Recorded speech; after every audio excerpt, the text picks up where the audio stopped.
So in 10 days, it will be the 20th anniversary of the release of Operation Flashpoint Cold War Crisis, made by Bohemia Interactive and published by Codemasters.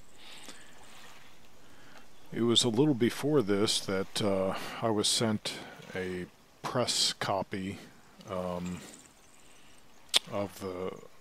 Operation Flashpoint Cold War Crisis, so I had a brief preview of the game before the release. It had some things that in it that were missing and or broken or not complete, and then also some things that I think they later removed, like there was a Lotus Esprit submersible, like the one James Bond used in The Spy Who Loved Me. And there was also, I think,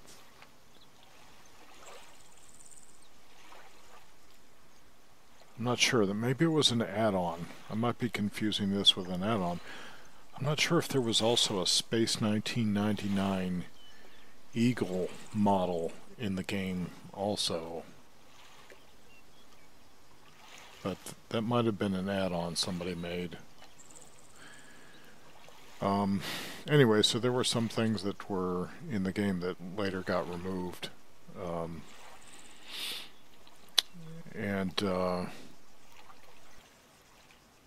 I don't believe that that Lotus was something that necessarily was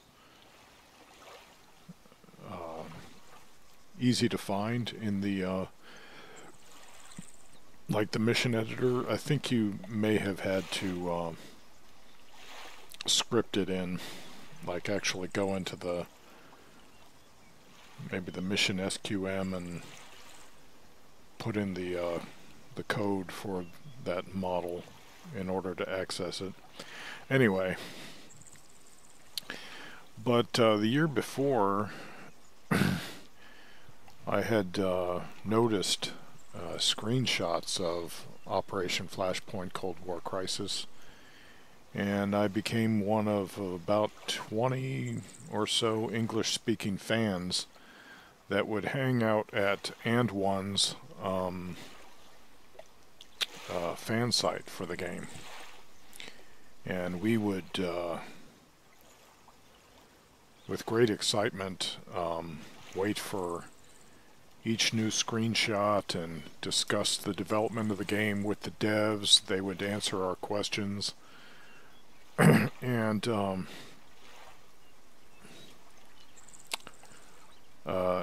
also they began releasing what they called unit videos. When they finished a vehicle, for example, like a deuce and a half or a 5-ton truck, they would publish a video of it being used in the game environment. And it was, I think when I saw the Blackhawk video, the UH-60 Blackhawk video, that I asked the developers to add a side door gun or side door guns to the helicopter, and so they made a version that had at least one side door gun. I think it was one, and they made it a an M250 cal, I believe, which was a bit heavier than I was looking for. I would have been satisfied with an M60 machine gun, but they put an M250 cal on the side door gun, which was fine. I mean, it was more potent, but it had probably a slower rate of fire maybe than the M60 would have had. And maybe an M240 would have been the proper side door gun for a Blackhawk. I'm not sure. I never actually got to ride in a Black Hawk when I was in the Army. I just once saw one fly overhead. I was in an air cav unit in Alaska, and what we had were Cobras that had served in Vietnam, and the Kiowa, or is it Kiowa? I think they would pronounce it Kiowa in my unit. Scout helicopter, the OH-58, I think. And also, I think we had one UH-1, might have been a UH-1H. Maybe not. Not sure what the extension was on its designation. But we had one Huey helicopter, and I think that was for the commander of the squadron and for moving squads or something, mostly for the headquarters troop. And well, I think the scout helicopters would pair up with the attack helicopters. The scout helicopter would point out the targets, and the attack helicopter would follow up with the gun run. I'm not sure exactly, because I wasn't aviation myself. I was actually a paper pusher, personnel administration, what later became human resources. But when I did the job, it wasn't the sort of human resources most people have to deal with these days. It was much more about doing paperwork, processing paperwork on behalf of soldiers. But being part of the Air Cavalry Squadron, I had to go to the field with everybody else, and had to go through a light infantry training course with the rest of the division, because we were the 6th Infantry Division Light, so they wanted all of us trained to be light infantrymen. So I did that. Anyway, but that was in the mid to late 80s. So when this game was in development, I provided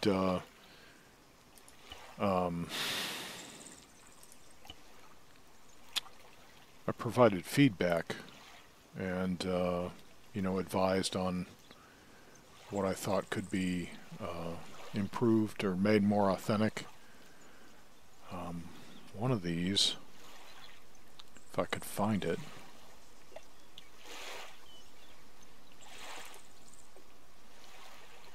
I believe it's this. Ambush.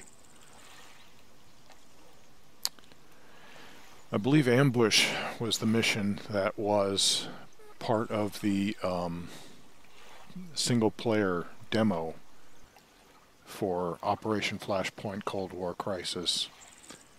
And I believe I got a look at that mission ahead of time, or the developer sent me like the script for the mission, the actual dialogue, and then I think I went through and I rewrote portions of the dialogue to try to make it more authentic. And because the developers, they're a Czech company, and I got nothing wrong against Czechs at all. They've been Western democracy's friends in a lot of situations in recent history, in the recent decades, at least going back to like 1940s, maybe farther, I don't know. But you know, their command of English and wasn't, you know, was obvious to an American, that their command of English was, you know, a little off, as it would be from almost anybody that didn't live in America. And I don't mean Queen's English, obviously. And Codemasters, you know, they were, or are, I guess, a British, I think, publishing company. And so they could, you know, attempt to mimic Americans, but then you would detect some things that were a little off about what they were saying too. So I tried to rework the dialogue, make it more authentic, and so the dialogue that you hear in this mission, some of it was written by me. One of the lines that didn't come out the way it was intended was when one of the troops, while riding in the truck, says, just remember, shoot, communicate, move, aha, and you'll be fine, I think is what he says. And that wasn't what I really intended. The cadence that we used to sing in the Army was shoot, communicate, move, aha. So that was what I was going for. The execution of the aha was supposed to be quicker, but it was a little detail, and I don't think anyone really caught it. You would have had to have been in the Army and sung that cadence yourself to have noticed it. And even if you had sung that cadence, just hearing the soldier say it might have been enough to make you go, wow, you know, this is pretty authentic. But I don't know what the reactions of Americans were to the game so much. The game didn't do as well in America, partly because PC Gamer USA was talking up Ghost Recon 1 on the PC, and then questioning the ambitions of Bohemia Interactive in what it was trying to accomplish with Operation Flashpoint Cold War Crisis, and for the same things that Lee C. Kuo of PC Gamer would criticize Flashpoint for, he would turn around and praise Ghost Recon for.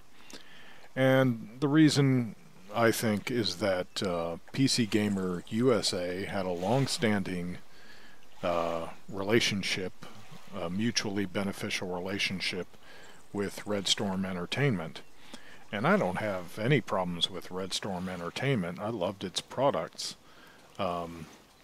But Red Storm for Rainbow Six One made a map. It was called the PC Gamer map, I think, for Rainbow Six One on the PC.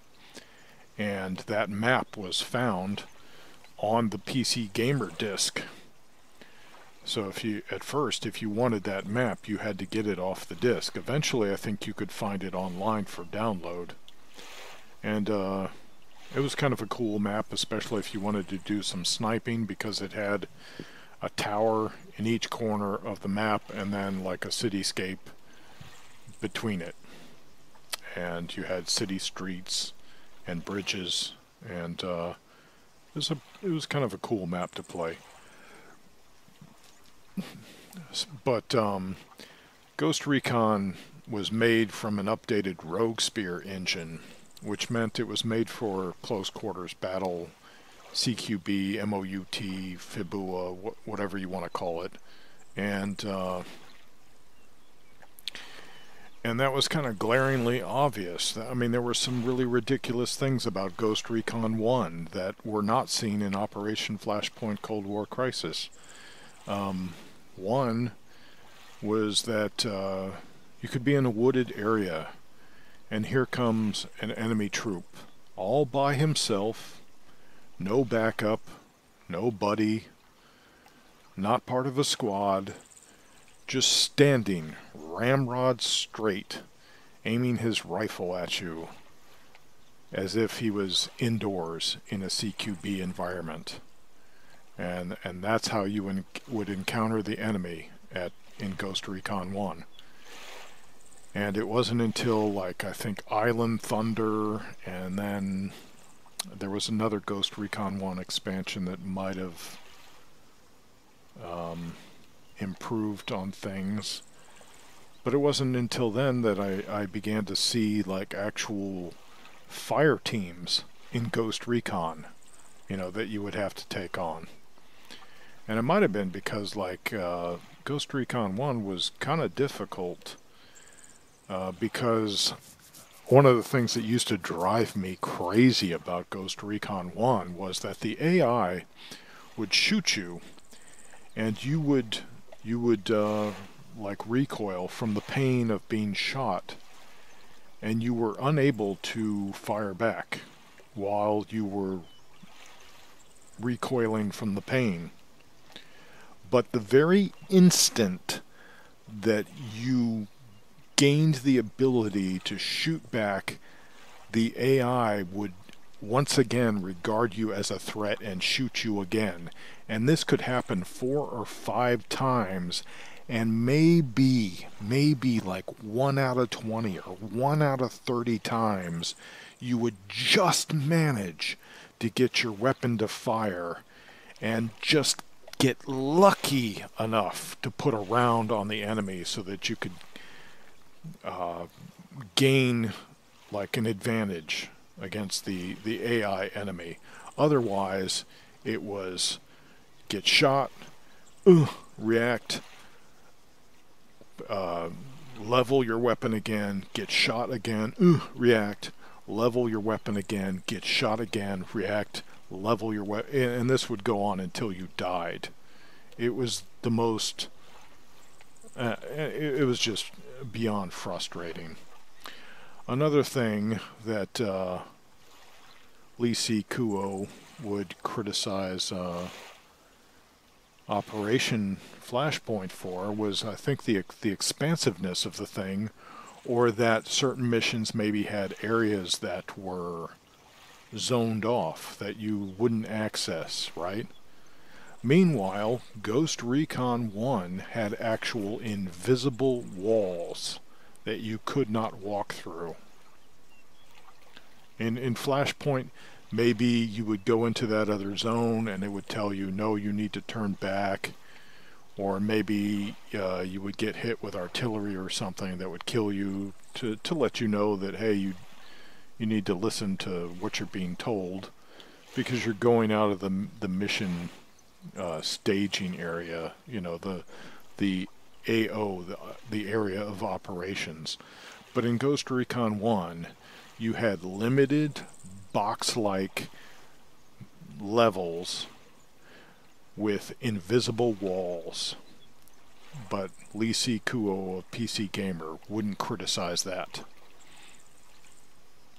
And the reason you had those is because the game was an updated version of Rogue Spear, which was an updated version of the Rainbow Six engine.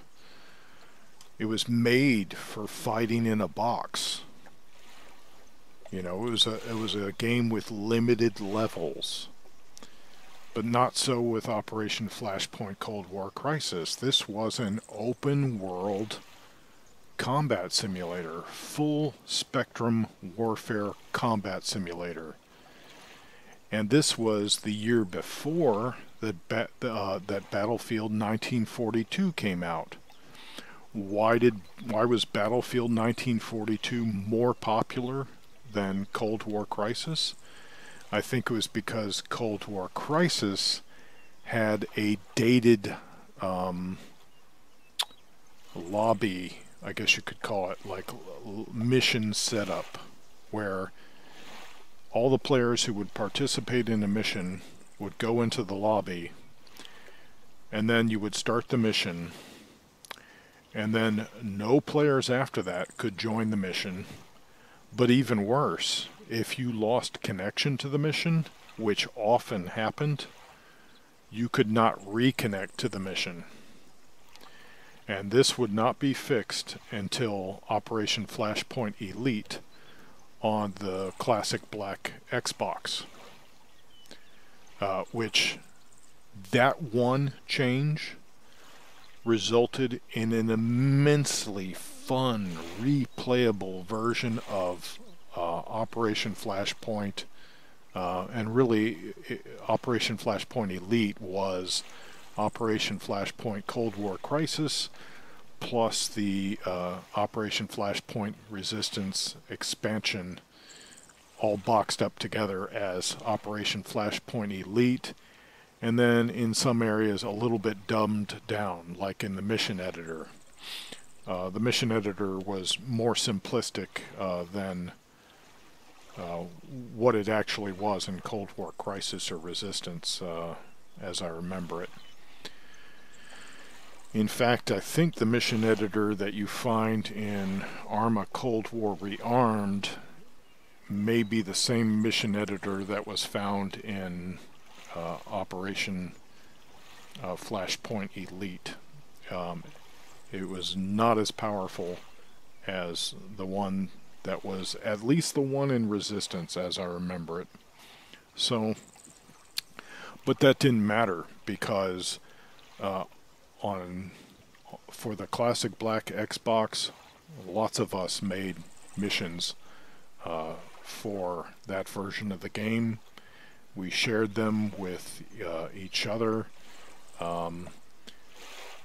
I could even post them online as my gamer tag at the time, Oozy-Yahoo, on a service called Xlink Kai, K-A-I, Xlink Kai.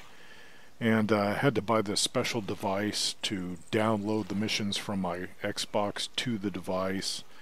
And then I think I had to upload them through my PC to this website. And, but it worked, you know. But I can't find where those missions are hosted now. I don't believe that they are hosted anymore, sadly. But some people are still playing Operation Flashpoint Elite using some kind of Xlink Kai app or something. I haven't tried it. One of the things I really liked about Xlink, or about Operation Flashpoint Elite, and in talking about that, I'm really talking about this because it's just a slightly updated version of this game, was that it added variable lighting, like you would get this, bright daylight, and then it would like dim, and it also had depth of field in the game. So things in the distance, if you weren't looking directly at them, or things in your peripheral vision, might be a little blurry, which made the image look more realistic.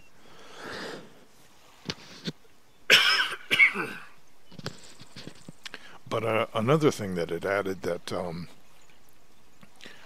Operation Flashpoint Cold War Crisis or Resistance didn't have was like bugs. You'd have like bees buzzing around you, and I think butterflies and stuff. And that added something that I had asked Bohemia Interactive to add to the game, which was what I called motion decoys, because the world was so static in places that you'd kind of get an advantage on the enemy, or you would be exposed to opposing players by the fact that you were moving in a world where nothing else was. Unless you're by the ocean, at least there the water was moving, and then maybe there's the clouds, but I mean on land. And that was one of the things that people liked about Ghost Recon 1, was that the trees would move. Which is great if you're in a tree simulator, but the game needed more motion decoys, something to draw the eye, to make the player look or be distracted. And if you've recently been playing Mike Force on the Arma 3 DLC Sog Prairie Fire, I think you probably understand distraction, because in Mike Force you've got players, especially in helicopters.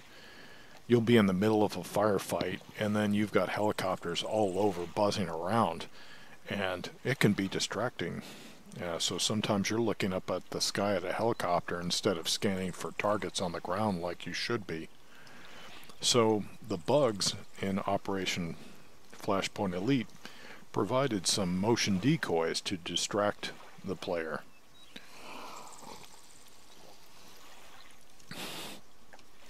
Anyway, one of the things, let me see, there was another point I wanted to make, but let's go ahead and look at this. I believe this is the mission. And it's probably not going to be as charming. Oh, that's nice. I'll probably have to re-download. Let's see, close. If I don't actually have these terrains on my hard drive. Yep, that's what happened. Okay, so Steam thinks I have these add-ons, but I don't. So let's see.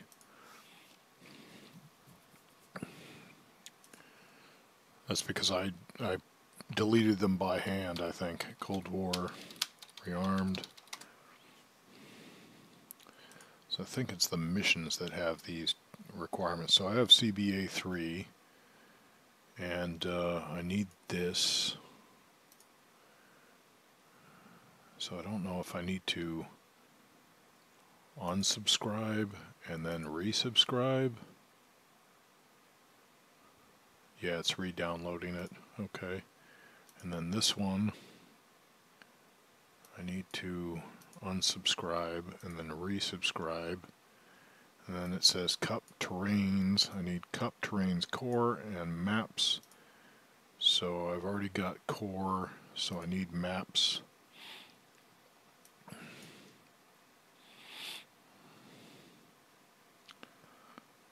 Come on.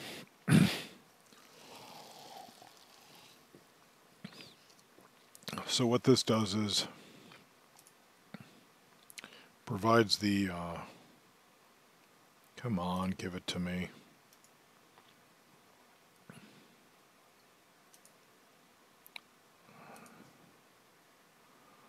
Let's close this. See if I can just punch it in here. No, it doesn't look like it. Come on. There we go. Wait, no, that's just, I need maps. There we go. Unsubscribe, subscribe.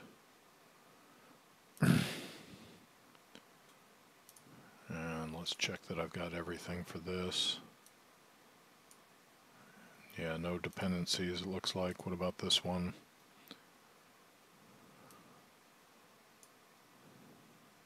Oh, I need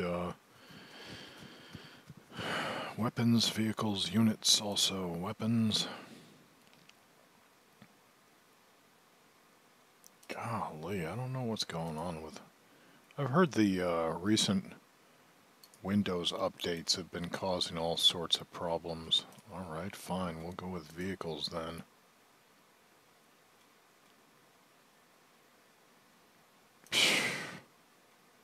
Units?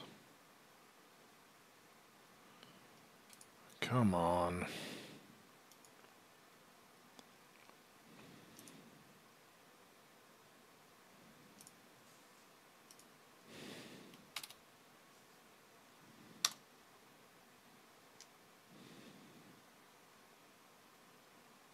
Am I signed in? No.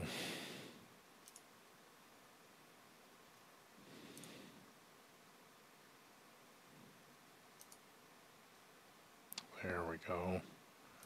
What is this? Okay, so this needs weapons. Subscribe. Then weapons.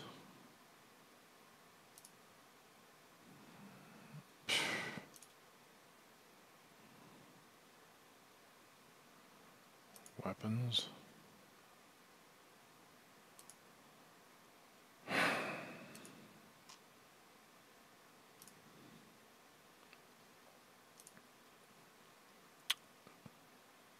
Come on.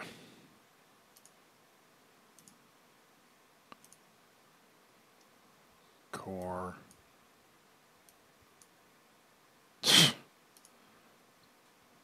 Close. Thank you.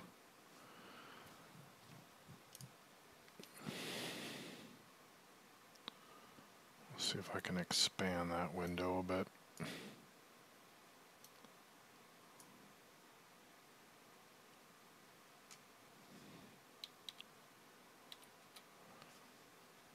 Weapons. There we go. Unsubscribe, subscribe. Okay, vehicles. Unsubscribe, subscribe.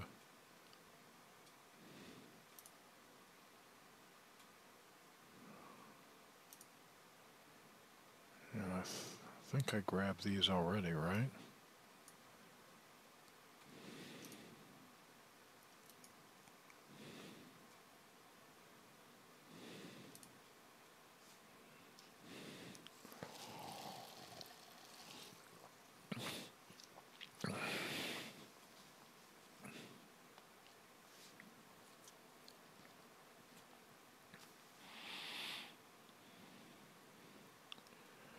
So this will take me a minute.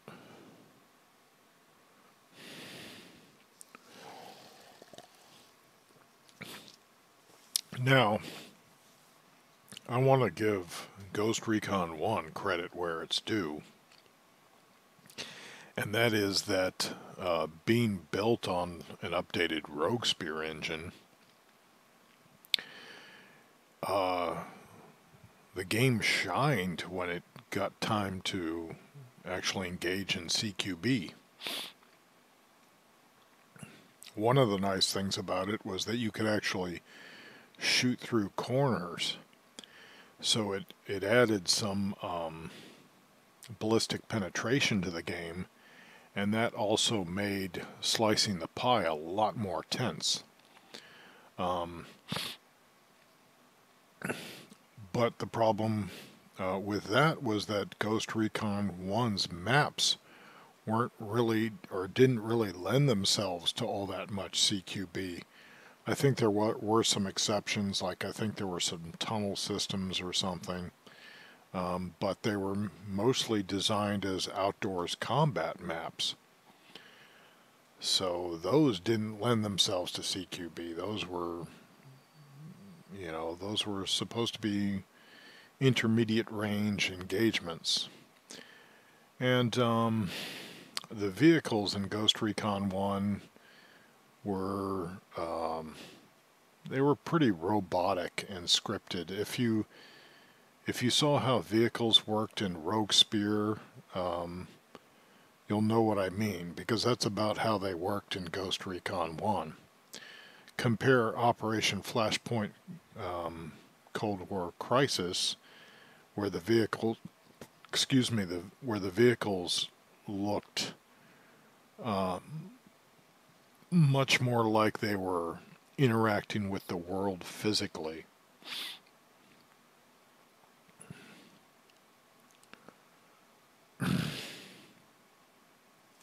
Okay, so I think that's done. Minimize that and go back to the library and wait for this to validate. And hopefully all the files downloaded correctly.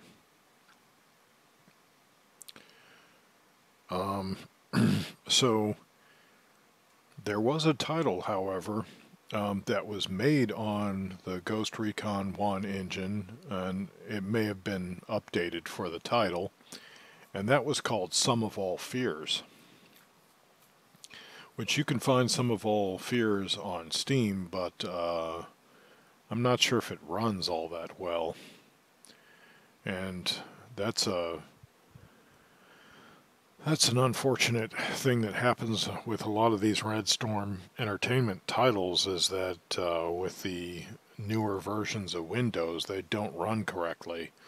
Like, I would be playing Rogue Spear right now if Rogue Spear would run correctly on Windows, or the version of Windows that I'm on. It hasn't run correctly on Windows, I think, since Windows XP, maybe? Because there's something about the way it doesn't handle the text files correctly or something. I forget. But, yeah, because... And really, if you want to play something like Rogue Spear or the original Rainbow Six, then you'll want to check out Ground Branch, because one of the people from the Red Storm Entertainment development team is working on Ground Branch, and it has a lot of the dedication to realism and authenticity. The game still needs work, but it's headed in the right direction. So if you miss the old Rainbow Six and Ghost Recon games, then you should check out Ground Branch. Because if you're looking into Ubisoft, what they've done with Rainbow Six, well, now they're talking about how Rainbow is having to face off with space aliens now. And you've got Rainbow operatives stickied to the wall by aliens who want to reproduce with them. So that's where that franchise has gone, thanks to the Frenchies at Ubisoft. Let's see.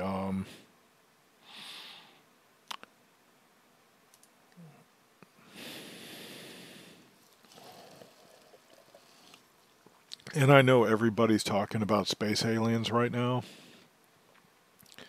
but I called exactly what would come of the report that the government was supposed to provide about these UFOs that they've been talking all about on the news. And that is that they don't really know anything. They don't know, you know. That's their big, and all that is just propaganda to promote the uncertainty and the speculation. They don't really know what it is, you know, so that leaves UFO enthusiasts to continue speculating and believing, and you know, and then the scientists. Well, now the scientists have to say, oh, well, yeah, there's something there. We don't know what it is, but there's definitely something there. Yeah, well, to me it looks just like fake video. It doesn't impress me at all. And as for the eyewitnesses who say they've seen the stuff, maybe they saw something, but there are people in our government who are paid to see and say things. So you're not impressing me with testimony either. Show me the aliens. Show me the UFOs. I want to see them. I want to touch them. Otherwise, shut up. Your grainy looking videos in an age of high def do not impress me. So let's see, back to this. Mods. Gotta activate more mods. Ooh, what's that mean? Dependencies missing. Okay, so give me my dependencies. I want my dependencies. Subscribed and loaded. Subscribed, not loaded, so load it. Why isn't it loaded? Cup terrains, CWA maps. Fix selected dependencies. I don't know what fix means. I didn't know they were broken. Alright, so maybe now we can do this.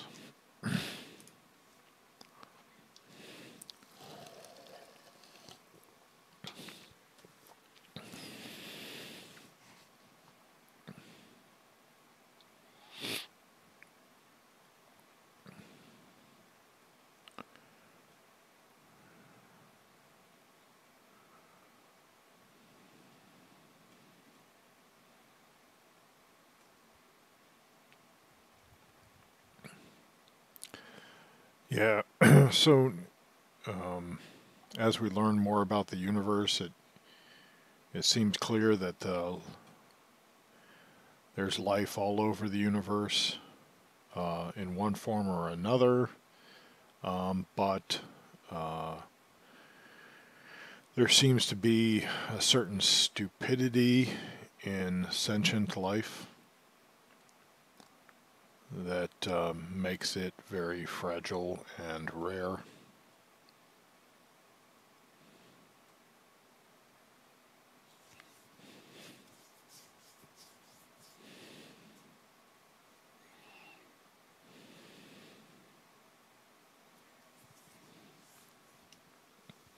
So while the expansive nature of the universe may suggest that the probability is that there might be aliens out there somewhere, or it's probable that there's sentient life out there. The universe is really big, and it may be that it's just getting increasingly difficult for sentient life to reach other sentient life. So, scenarios, CWR missions, let's try this again. So this will lack some of the charm of the original. Probably it'll lack the voice lines, the voice recordings, the dialogue. Maybe it'll be there in text form. Sometimes they just dispense with the cutscenes altogether. We'll see how it goes.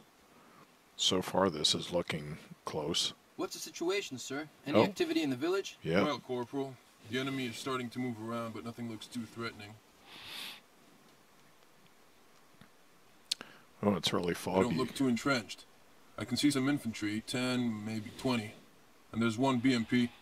They'll never know what hit them. Where's the BMP? Okay, let's get back to the platoon. The attack is going to start in a few minutes. We have to pick up some men at the camp at L'Olycée. Move out!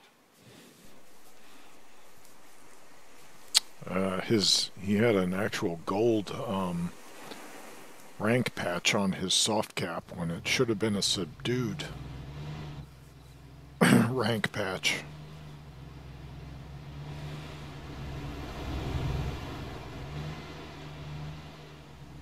And there were National Guard units. Well, this is a little earlier in the 80s, maybe. So maybe there were still more Jeeps. But when I was in, most units were using something called a Cock V in place of a Jeep. And it was a basically a camouflage, ruggedized Chevy Blazer. But I did see National Guard units that still had Jeeps. Even in 1989, I think it was. Maybe 8. So far this is looking pretty good. And, well, that's a lot of troops to be guarding a roadblock. So far this is looking pretty good though. Does he have an M4? There may have been troops. Maybe he has a Car 15 or an XM 177 or something. I don't think he should have an M4 yet. So it says you start at the beach right here, and then we've got to drive to here, pick up the AT team, and this is so familiar to me because I played this so many times.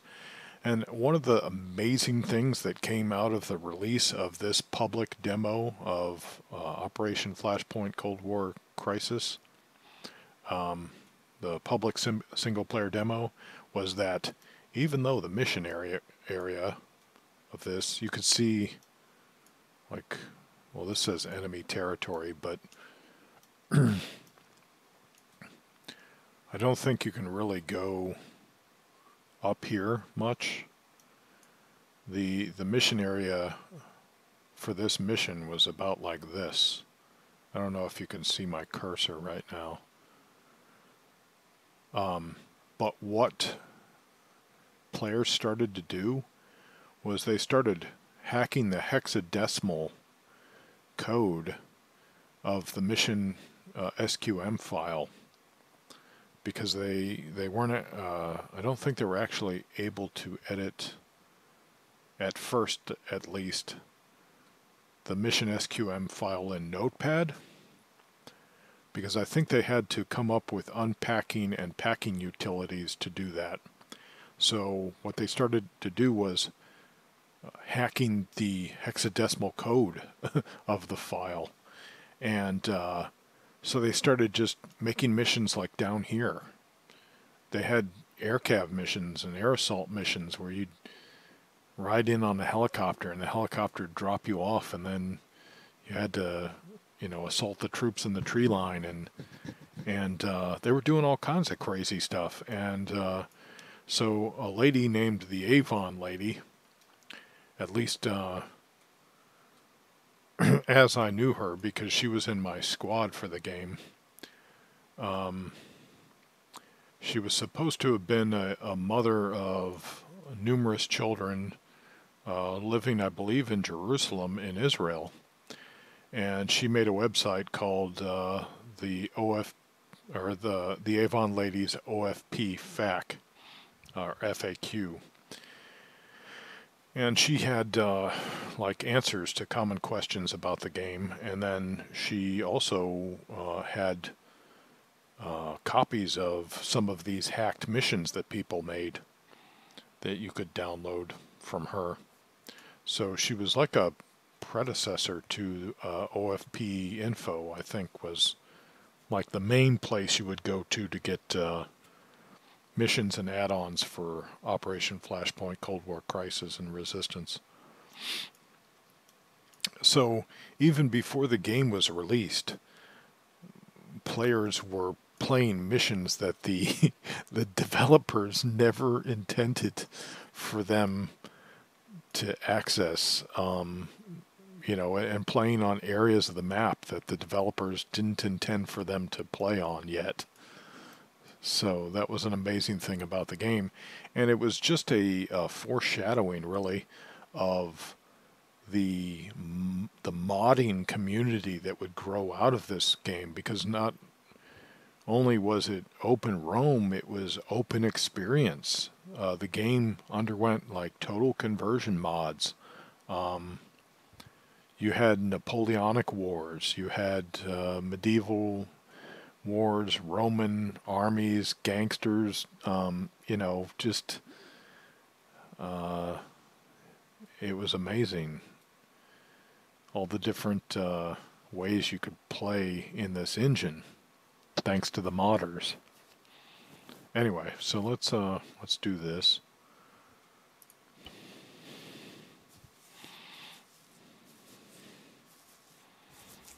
Wait here, Corporal. I need to check in with that patrol. We'll be right back. Not a problem. And that's something we used to say in the Army. It was not a problem.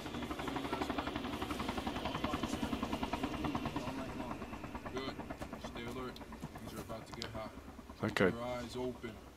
Yes, sir.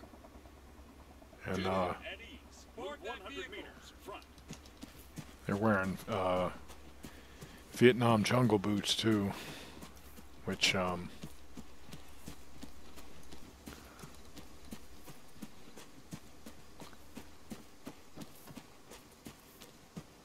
not going to say there weren't troops that were wearing them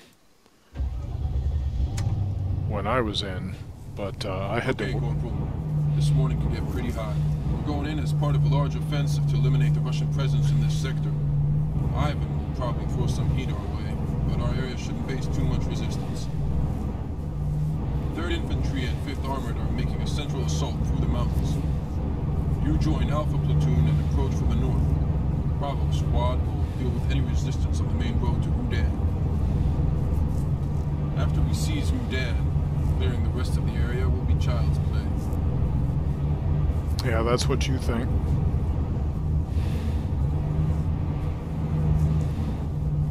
We're here. You drive now. I want to discuss the mission with the anti-armor team.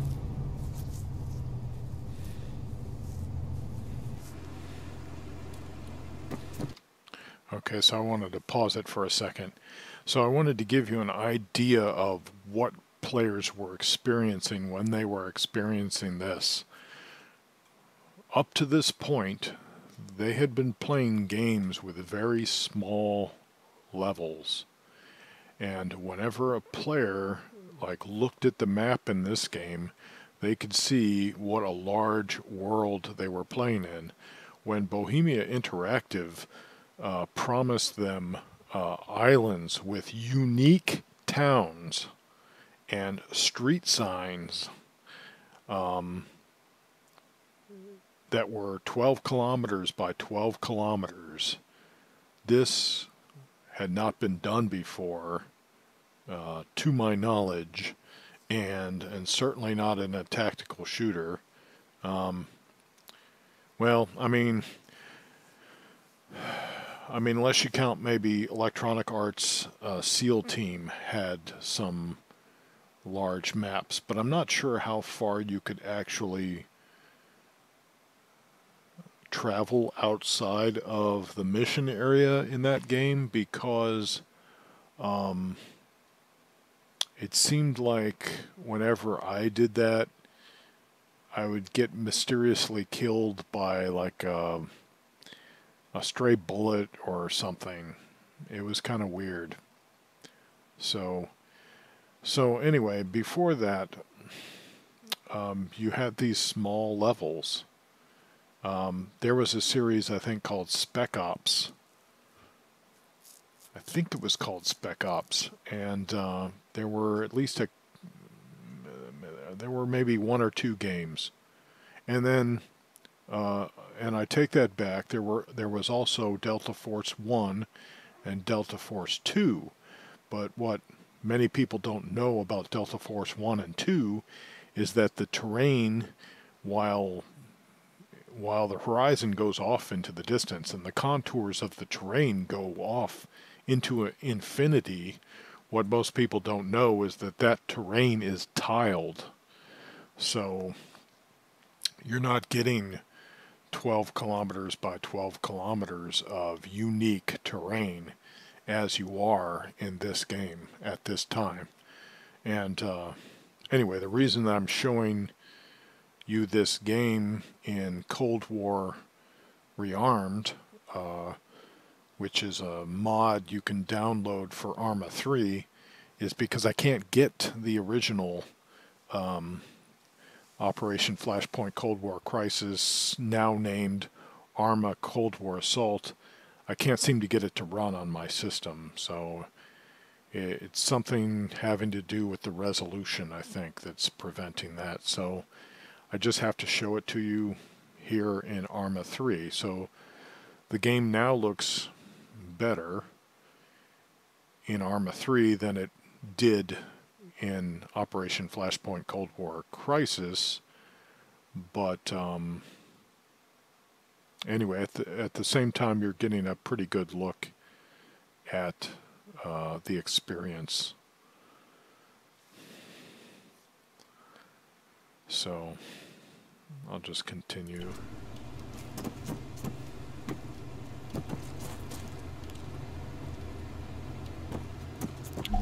A second.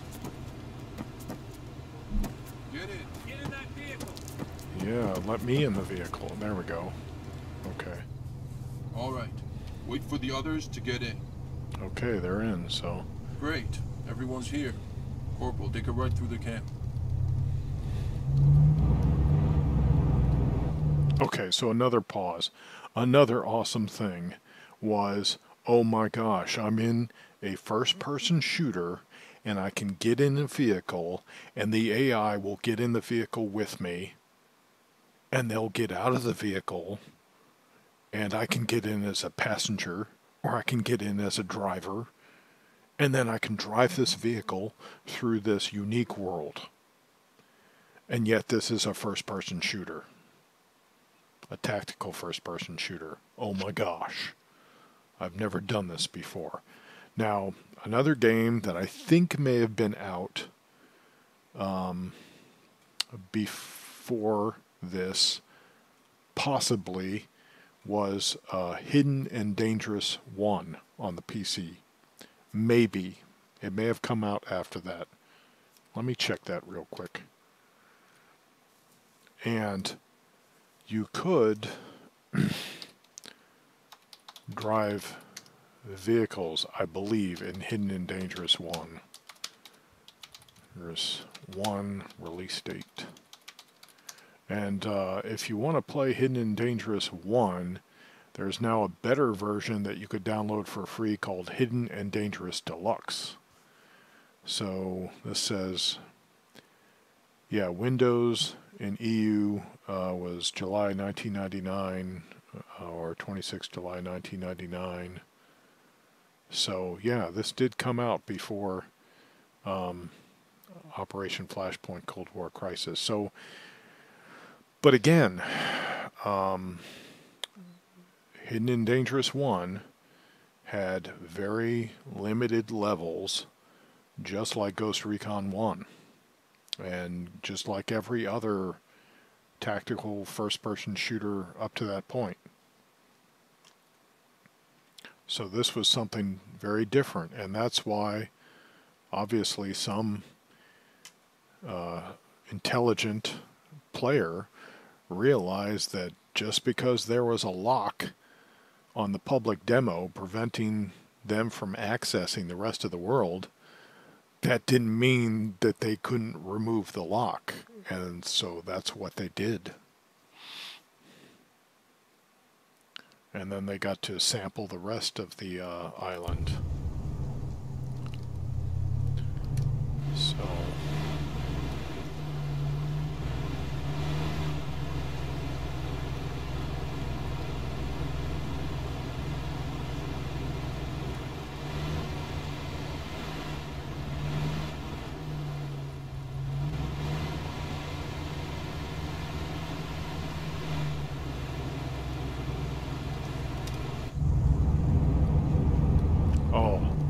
Oh, now this is something. See that rear view mirror? Now, I don't believe that was in Operation Flashpoint Cold War Crisis. It might have been, but if it was, it wasn't a very high resolution reflection. But I don't think it was. And now look at it. That's just, oh, that's just so cool.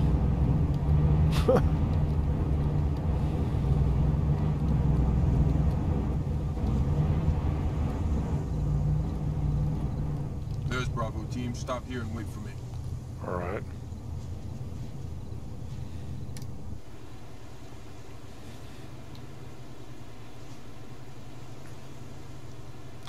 All right, M113 armored personnel carrier.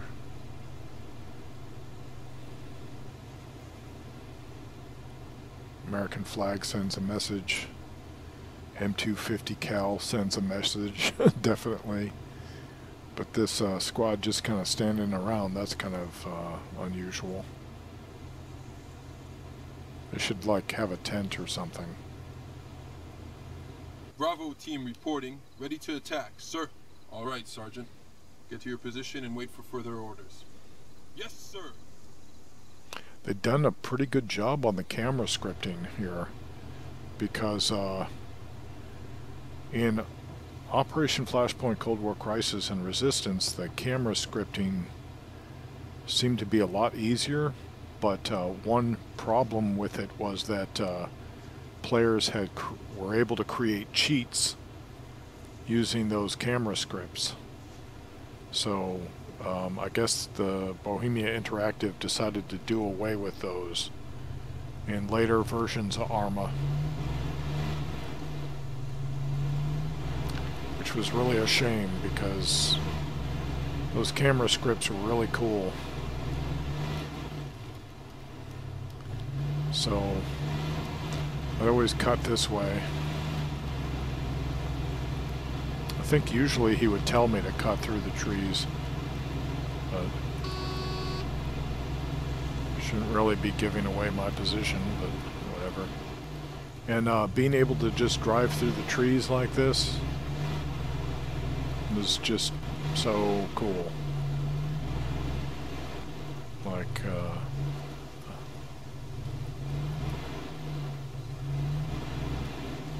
I'm even getting a little lost here. So these trees are, I think, a little thicker than...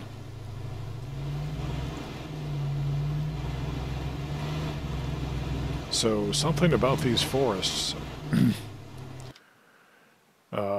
These forests, initially, when Bohemia Interactive published the unit video for the Blackhawk, when I asked for the, which is what caused me to ask for the side door guns,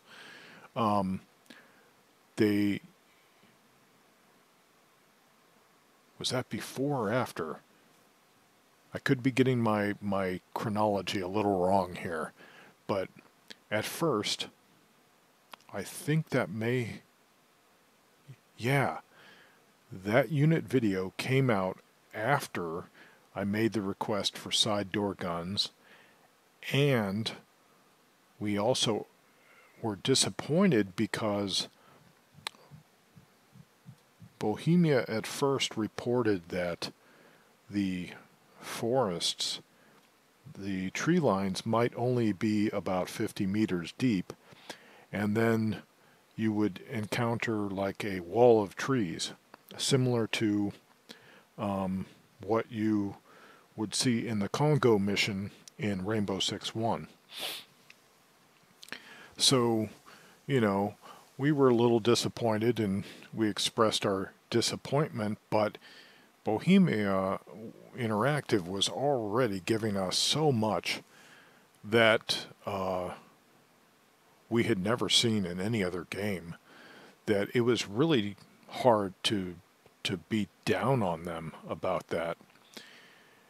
And then when they released the Black, I'm not sure which, if it was the Black Hawk video or another video, but I believe that's what revealed that, and they also announced this to us before the video, I believe, that after all, they had figured out a way to give us fully modeled forests, and we were just like we were ecstatic, man. I mean, I'm telling you, there were like 20 of us who could speak English, and I don't know if there was maybe another fan site for those who could speak Czech. Is that what people from the Czech Republic speak? Is Czech? I'm not sure. I should know. I know I should know, but I'm not absolutely certain. But as far as us English-speaking fans knew, we were the Operation Flashpoint fan site. You know, and one site was the Operation Flashpoint fan site, because there just weren't, there wasn't enough to the game yet that there were that many fans even following it, and it was catering to a very niche, audience, I guess you could say. you had to be kind of like a real hardcore tactical shooter player to even be interested in this. But then they announced that the forest would be fully modeled. Now these forests here, they're populated with a variety of trees, so they're not using, and of course these are updated tree models that are more complicated than the ones that were in Operation Flashpoint Cold War Crisis, but they're pretty faithful to the sorts of trees and the variety of trees that were found on Malden, this island. So these particular forests had more variety, so they weren't able to use the same trick that I will try to show you if I remember, that they used to create fully modeled, I don't know if you would say evergreen or pine forests, firs, I'm not sure, coniferous trees. And I'll try to remember to show you that trick so you could see how they accomplished it. Because you got to remember, the graphics cards back then could not handle a whole lot. And Operation Flashpoint was requiring an awful lot of them. So, and that's one of the reasons, like, you know, Lee C. Kuo was kind of skeptical about whether Bohemia Interactive would be able to achieve all of its ambitious aims, you know, which they certainly did. Because this game was the 2001 PC Gamer UK Action Game of the Year. So the Atlantic Ocean resulted in two extreme opinions of the game. East of the Atlantic, it was the 2001 PC Gamer UK Action Game of the Year, and then on west of the Atlantic, PC Gamer USA was panning Operation Flashpoint Cold War Crisis. So where's the objectivity there? I mean, can they both be right?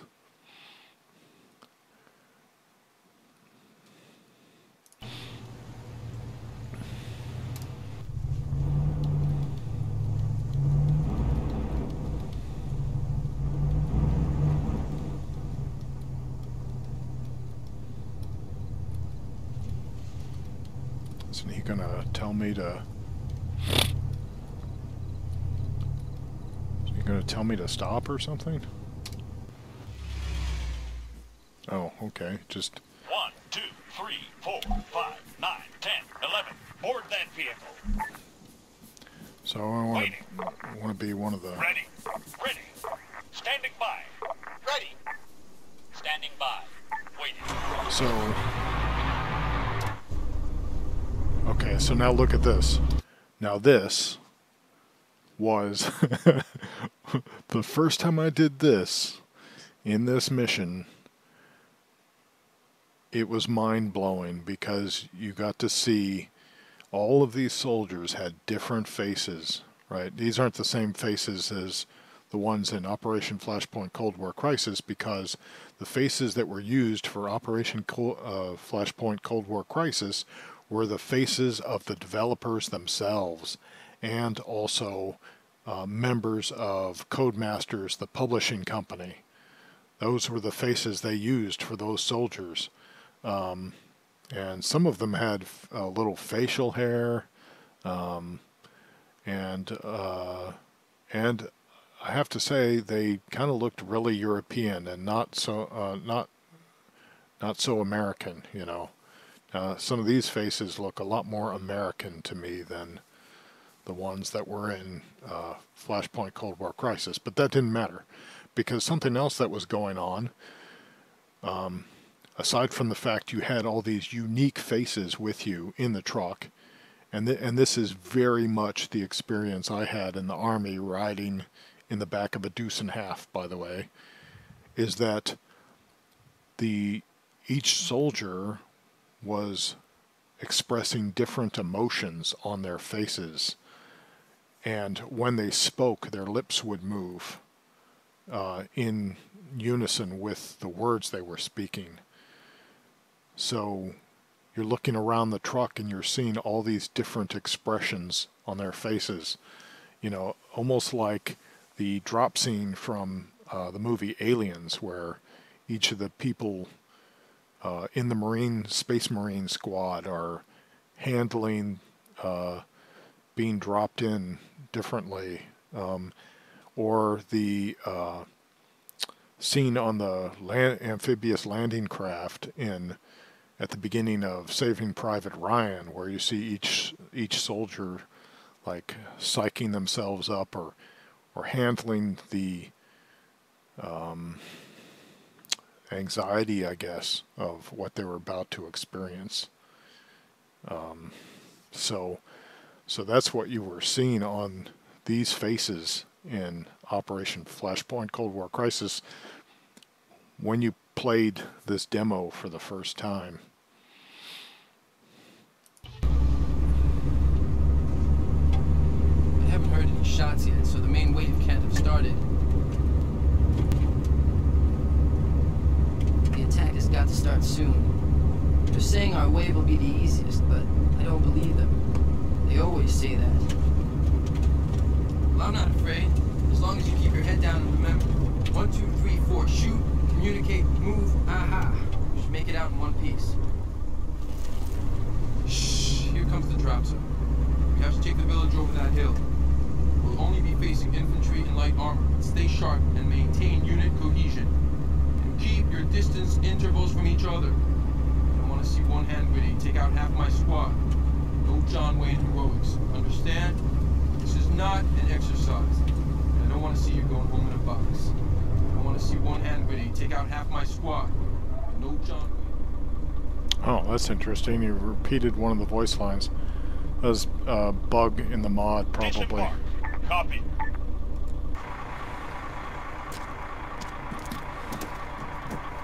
Ready. Ready. So that was something that was pretty obvious. I think we may have questioned Bohemia Interactive about how grenades would work, and may have advised on, you know, the effective kill radius of a hand grenade and wounding radius and that kind of thing. So it became apparent that Bohemia Interactive would have to know that the soldiers could not be all bunched up together like they would be in Ghost Recon 1, because in Ghost Recon 1 it's a CQB shooter engine, but they would have to be spaced out like a real infantry squad would be. So it became important to inform a player whose character would be experiencing combat for the first time, but also informing a player who would be experiencing probably the most realistic combat they had ever seen in a tactical first-person shooter, that they would need to be careful about a hand grenade, that it could take out a large number of their squad if they weren't properly spaced out.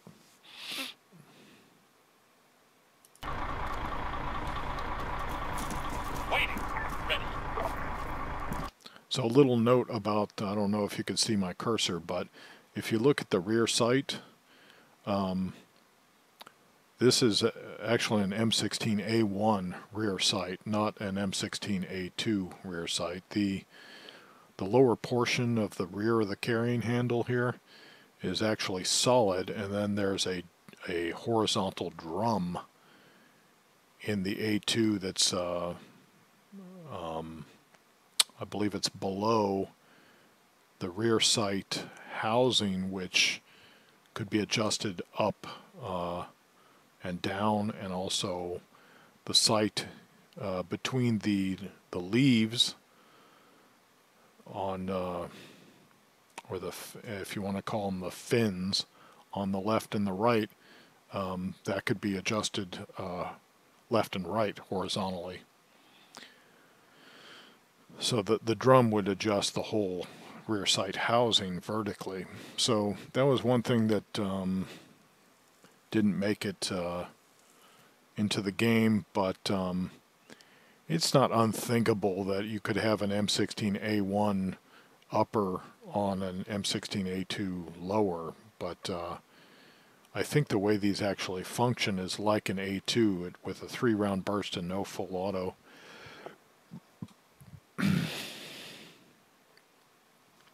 But otherwise, these uniforms are all pretty darn authentic. I'm not sure. I'd have to take a look at the mag pouches.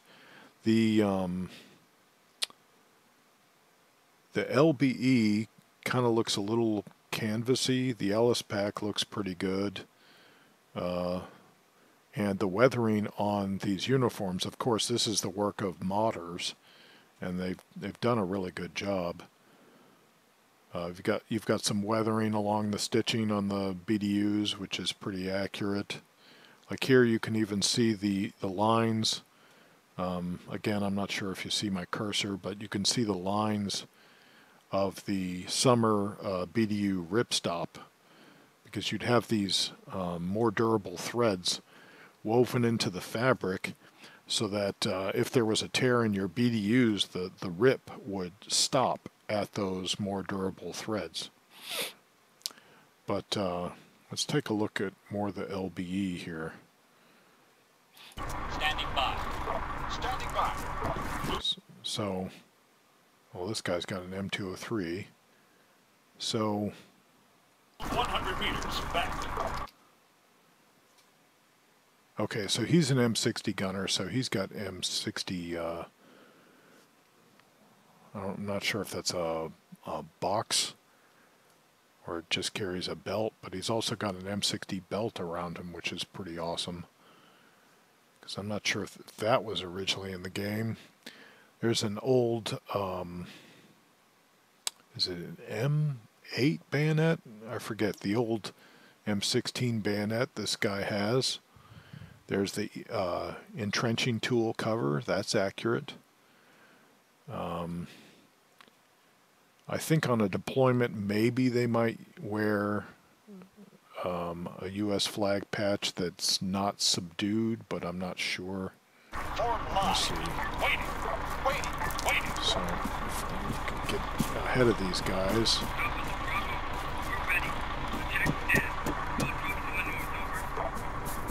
So it's going to be a little hard to get a good look at these guys now. So, yeah, even the reinforced seat in the BDUs on the right-hand side of the screen, that's accurate.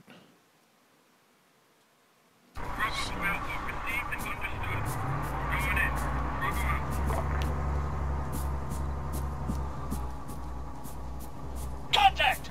10, 2, fire at that soldier! Front! Right! 100 meters! Just up ahead! Scratch one! And this is an accurate M16 sight picture right here. I don't see any other bad guys. 11, attack that rifleman, northeast. 7, They engage do. that machine gunner, northeast. Machine gunner, 100 meters, front. 1, attack that rifleman. Target neutralized. Target neutralized.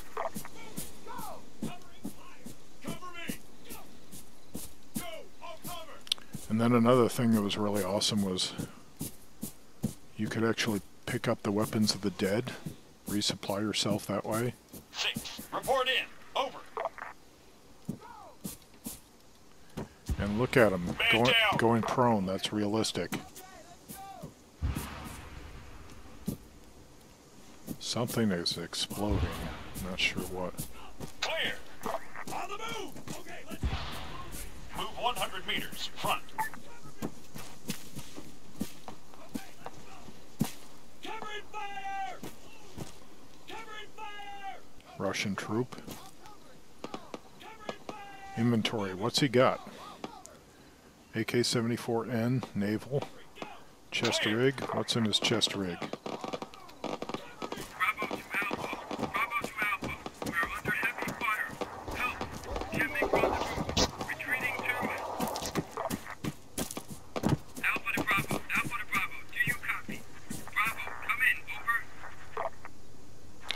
200 meters. Front. Enemy! 5. Fire at that soldier. Here's Northwest. another one. Form wedge.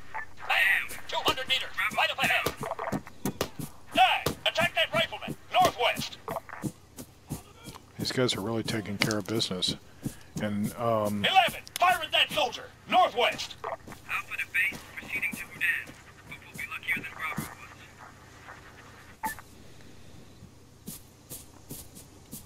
yeah, and they're going prone, which is even better than the original version, I think.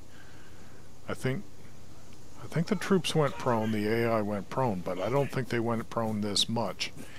And this is really kind of how soldiers were, at least in basic training.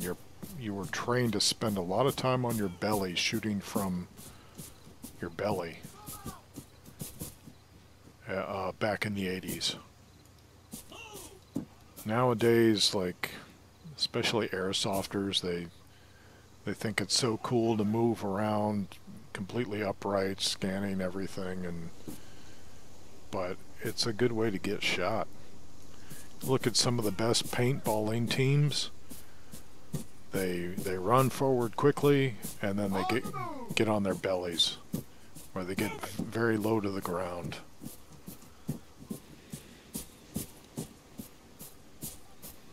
Covering fire! Covering fire. Okay, let's go! Man, 200 meters. Front. Machine gunner. 200 meters. Front. 2. Engage that machine gunner. Front. Where? 5. Over 7. there. Engage that machine gunner. Front. Engaging target. Oh, Scratch 1. Target neutralized. yeah, this squad's taking care of business. 2. 11. Engage that man. Front. Man. 100 meters. Front. Oh, there's one. 10. Fire at that soldier. Front. 5. 1. Attack that car. Northeast. Car. 200 meters. Right. 3. 7. Fire at that soldier. Front. Engaging target. Engaging target. Is there a car?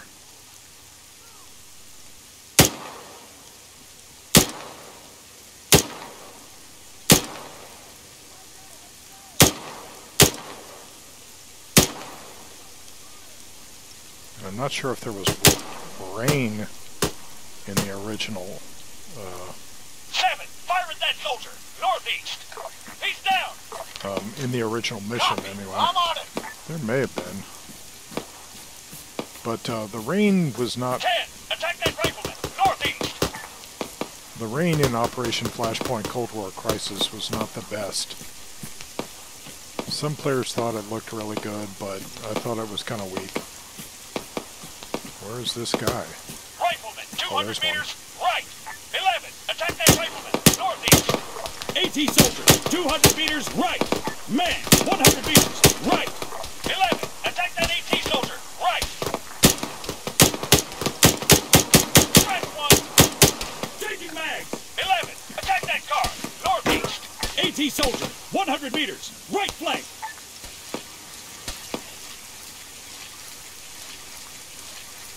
Where are all my dudes?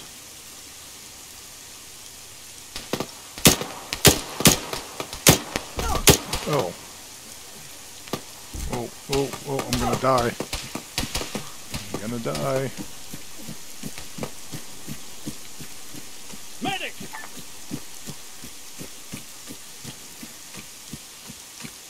Now normally these troops wouldn't go this far left on the map. Let me treat myself. 11. Attack that AT soldier. East.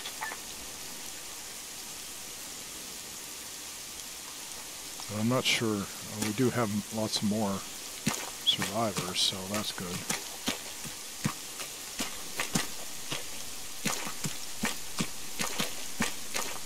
Yeah. Almost never would they One, come up engage here. that man, east. 5, engage that man, northeast. This is a much... Soldier, 200 meters to the right of it. Engaging target. 1, attack that rifleman, right. AT soldier, 100 meters, right. Engaging target.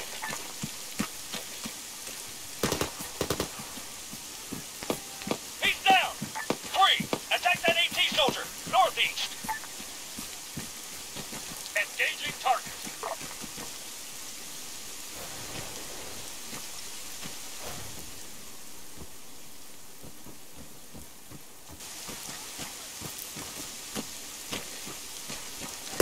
There used to be quite a few enemy troops over here, too. Rifleman, 100 meters, right.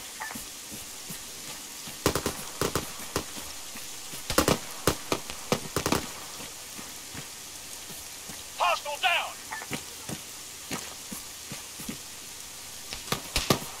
Oh. So now I think I can respawn in another... Or... I think I have to go back to the autosave.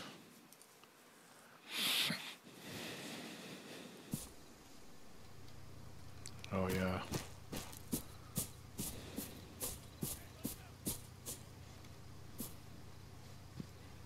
Okay, let's go. Cover me. Cover me.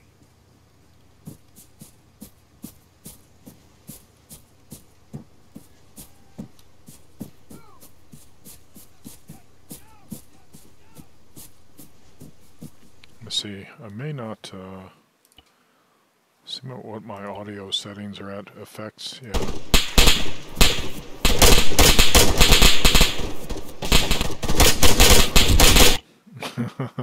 That's probably closer to real.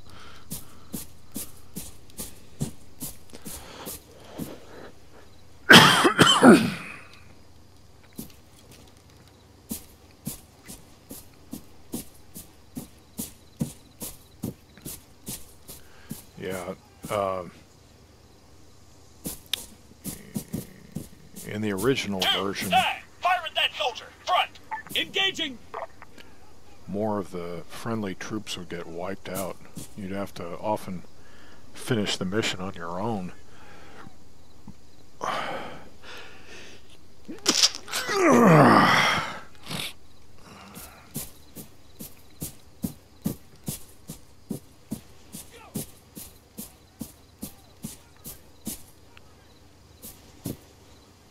Oh, there's Rifleman, one. 200 meters, front.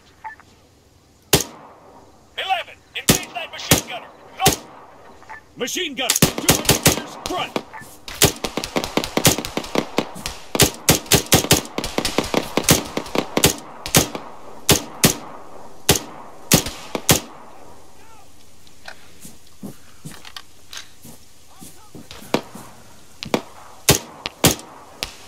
Van, 100 meters, front. 11, attack that rifleman, front. Rifleman, 200 meters, right up ahead. 9, 5, fire at that soldier, northeast. Engaging. Oh, 11, attack that car. 300 meters, northeast.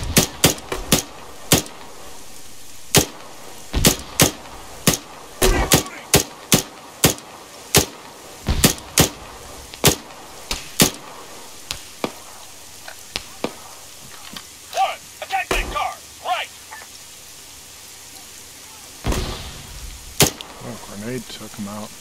AT soldier. 200 meters, right. 11, attack that AT soldier, northeast. Oh, he's behind the building. He's down.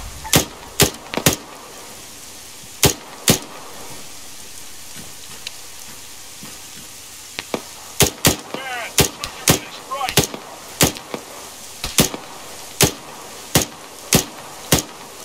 11, engage that man, northeast.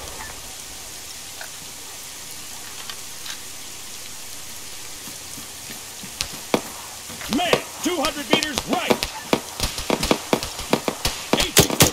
200 meters, right. 11, attack that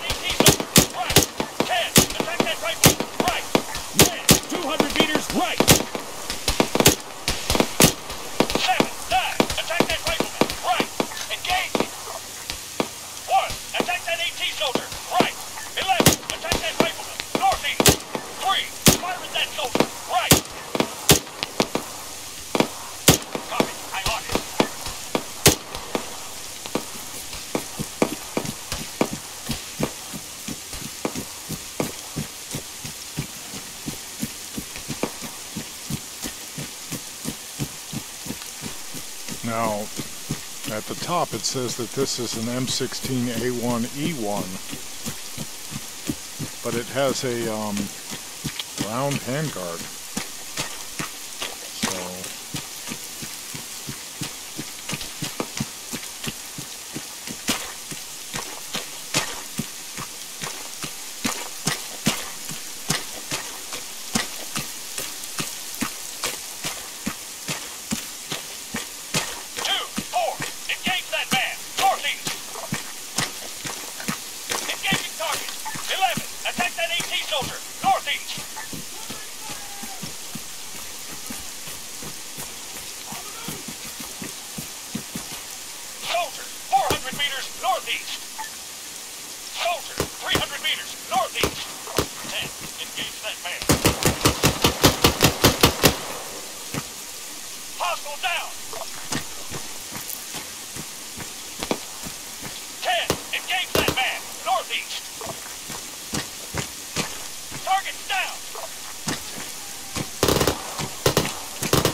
way out there.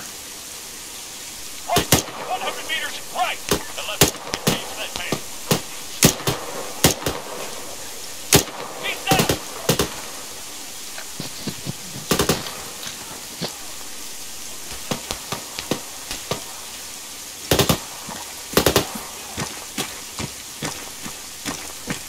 Target neutralized.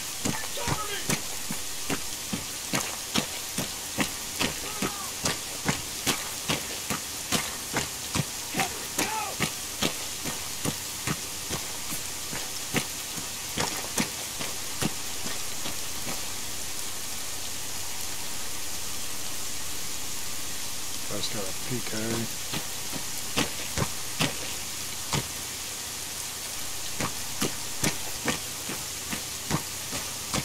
Area clear.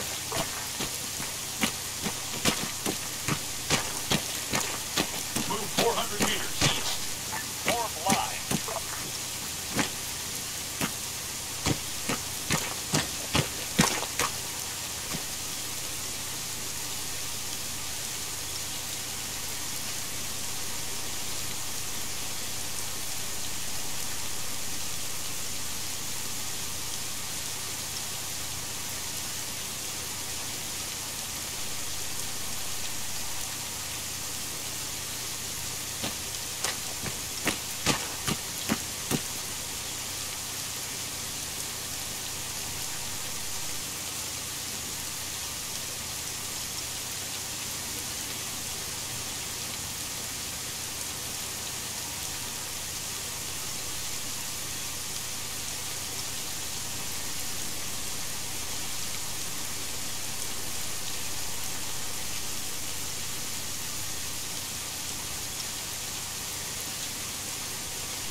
I'm gonna grab the RPG. There we go. All right.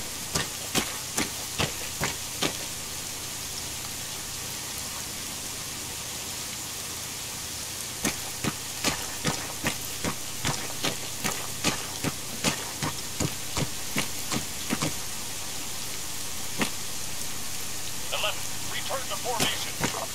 Where's everybody?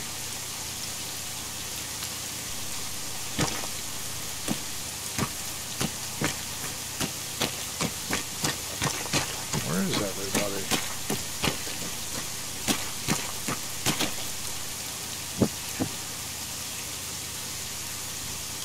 Why are they going that way? Oh, they're gonna link up with Bravo? That's not how we played this. Or at least, maybe maybe most of them didn't survive typically, so then they... Oh, see, now it seems like they're headed in. See, typically we would go down the road. Hostiles! 11, engage that man. North. Man, Oh, half no, a click no. north. 11, return. Oh, that was short. Soldier, 400 meters north. Engaging target.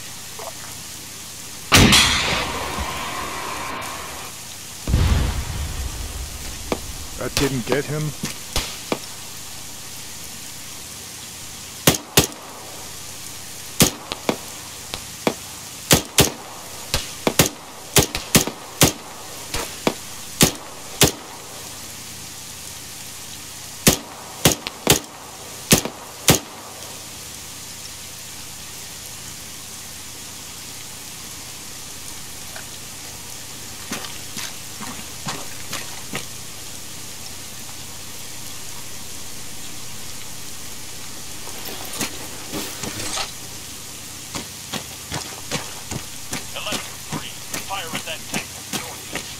Oh, great. Engaging target. And hopefully he's not looking in my direction. One, fire at that tank northeast.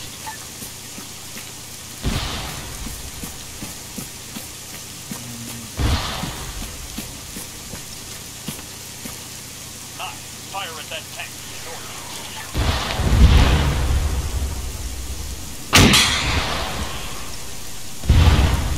That landed short.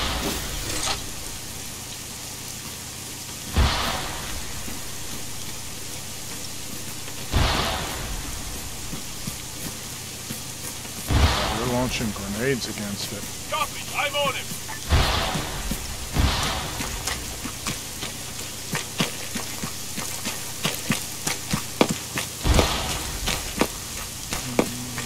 They're shooting at me.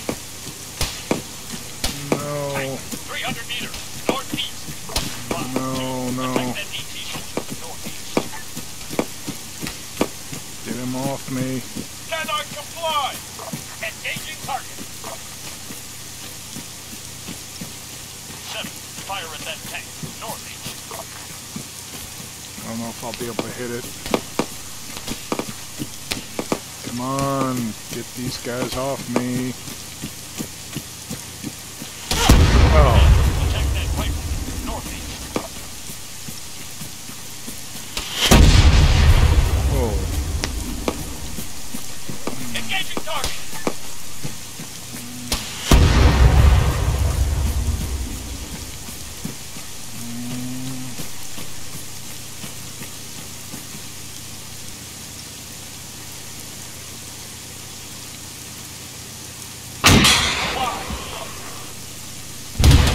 Oh. 3, 1, attack that ET soldier north. Engaging target. Come on.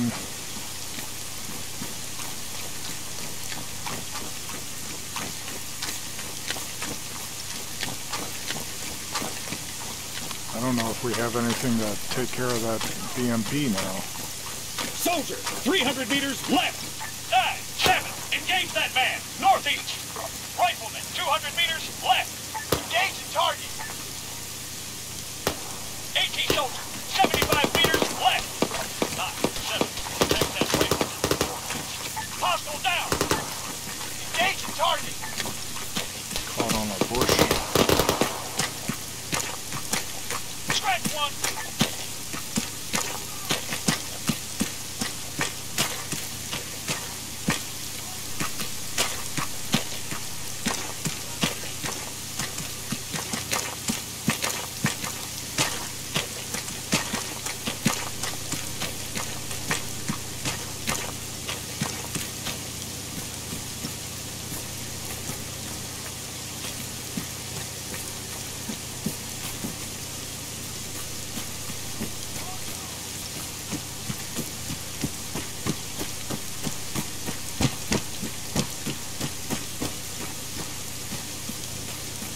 There.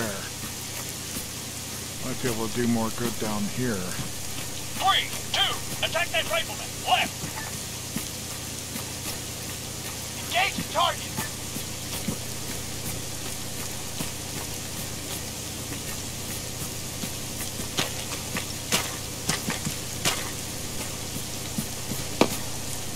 Rifleman, 200 meters, left.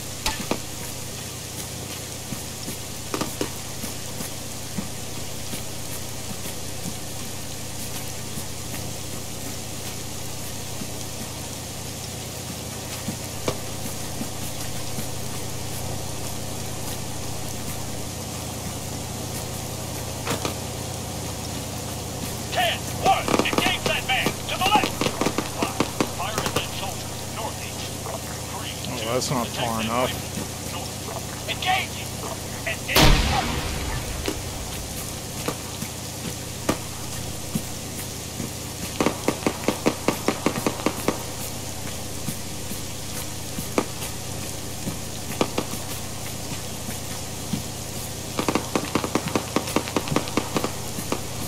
Hostile down!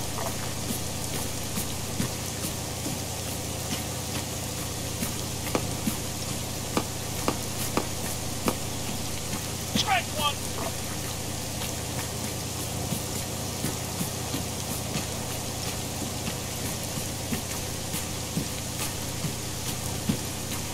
What's your position?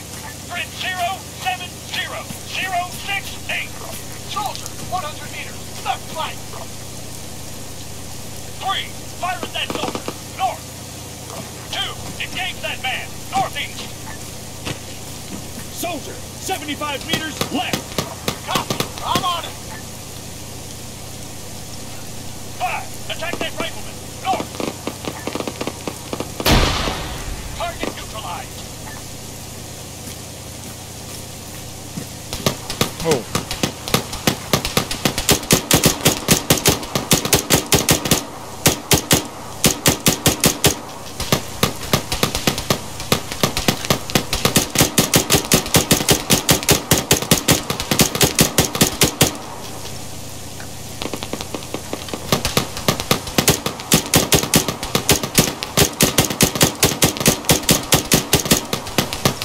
Reloading.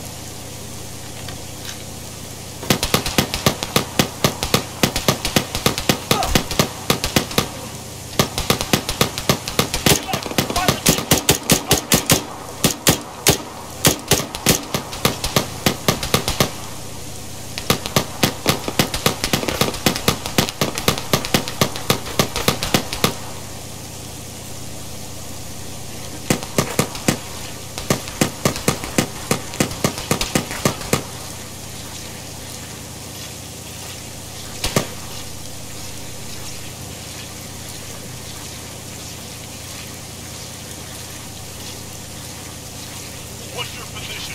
Grid 070 067. Rifleman, 200 meters, left.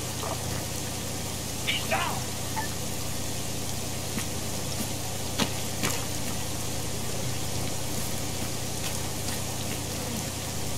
What's your position? Grid 070 067.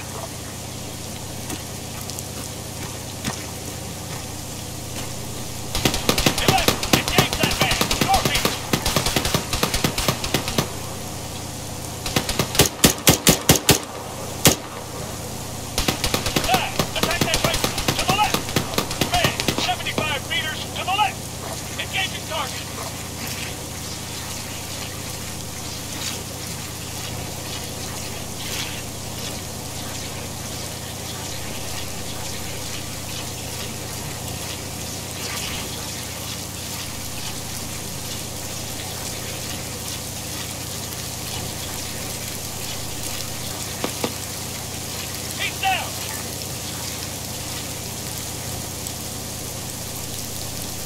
Move left! Move west! Soldier, 100 meters, left!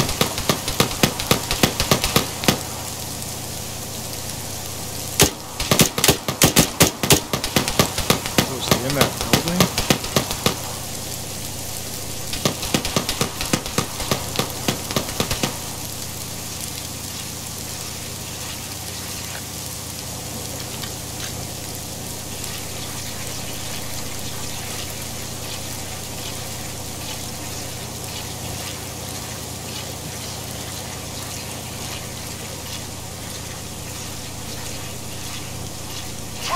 200 meters left. 11, attack that truck. Left.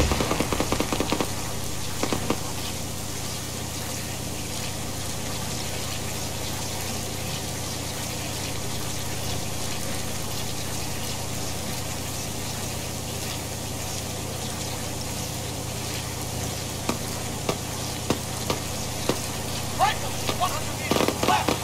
3, 2, engage that man. North. Target neutralized. 11, attack that truck. Gotta Damn reload. it. No, I'm gonna die. Oh, no. 3, attack that rifle. Somebody help me!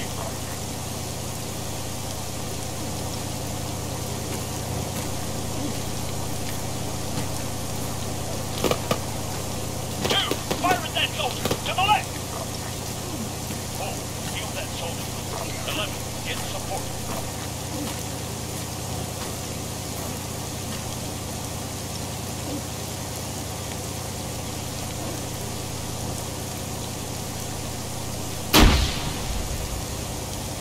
Should have got him.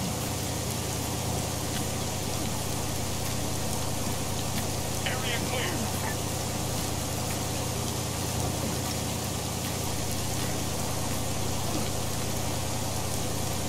C5 status.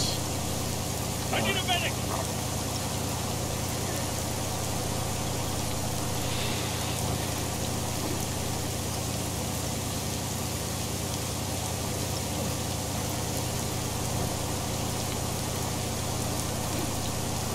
I don't know if the medic's gonna come to me or not. Oh wow, yeah he is. Thanks, man.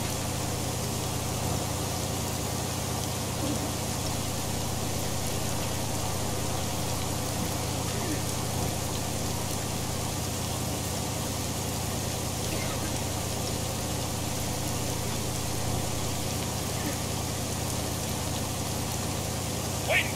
Okay, let's go! I'm fixed up.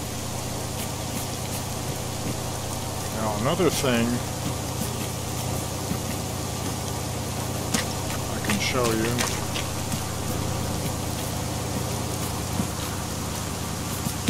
This is the guy that caused me so much trouble. Was these buildings. Move 100 meters left. Oh, they already took out that truck.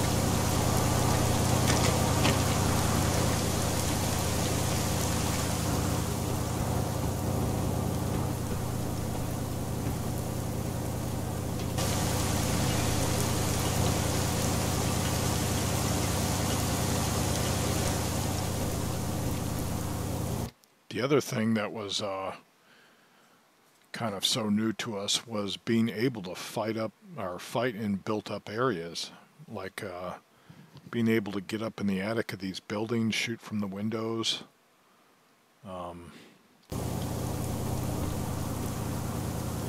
That's where it came from. That's where I approached from.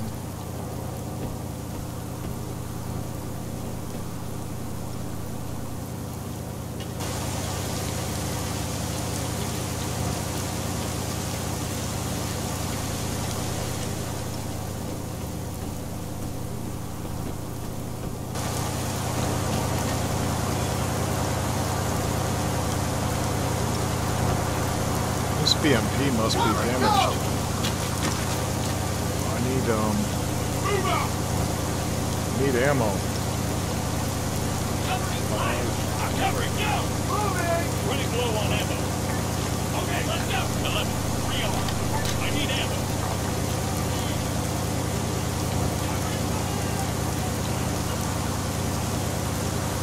Now they use cover much better, I think, in this. I need ammo.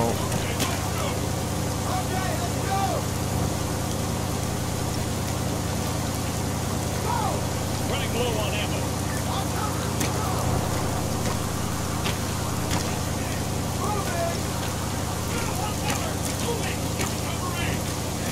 I'll just stick with these guys. They seem to know what they're doing. And I think I might be able to rearm at the enemy truck.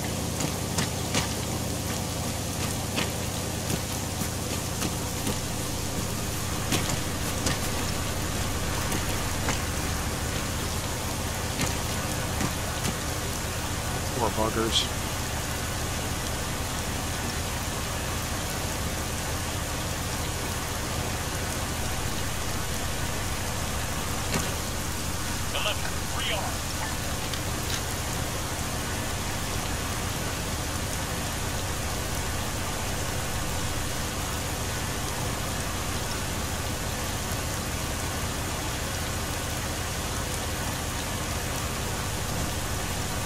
For the PK, I need a PK.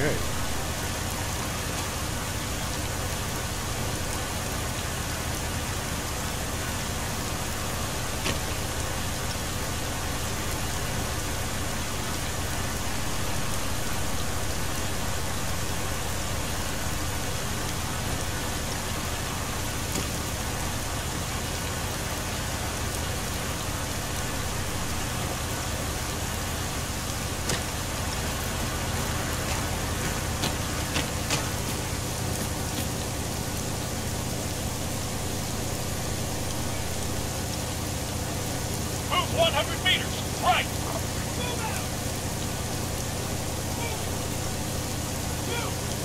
Covering fire!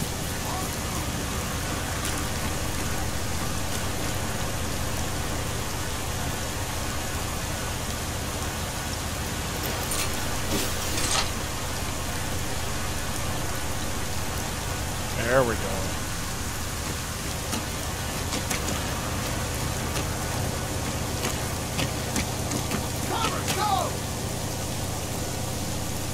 Okay, so what's the plan now? Oh, we gotta seize this area? Okay, let's go!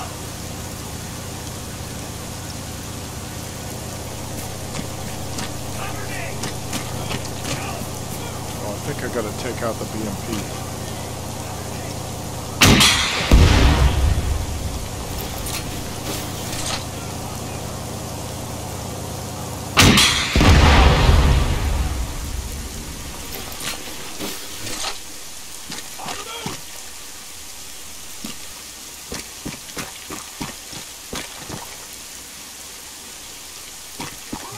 Now what?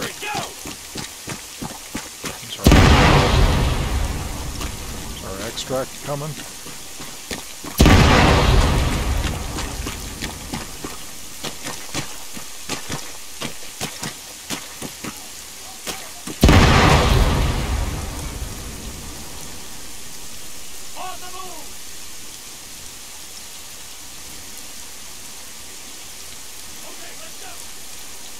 I think I'm loaded with, let's get rid of some grenades.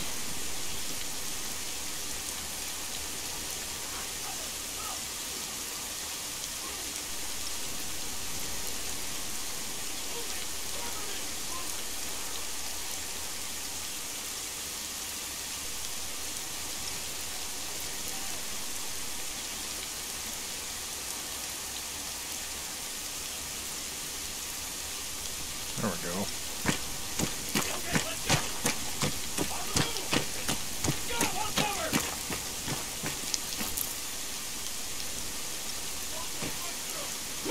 So the arm. 75 meters back. There we go. Now we're talking.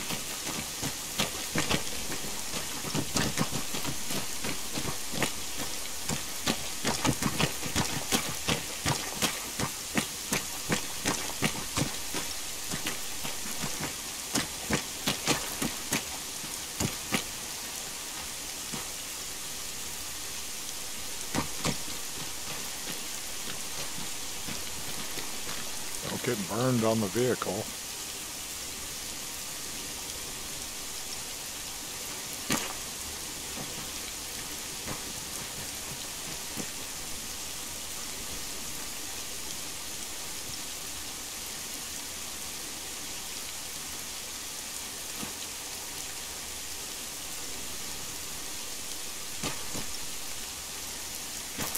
Now what? The mission scripting might have been broken. We might have approached it the wrong way.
sometimes what you'd have is you'd have like one injured, crawling enemy troop out there.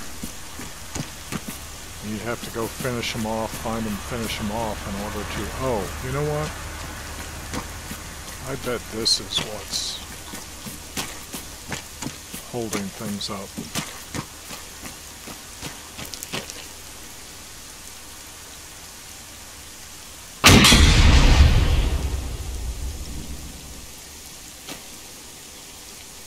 No.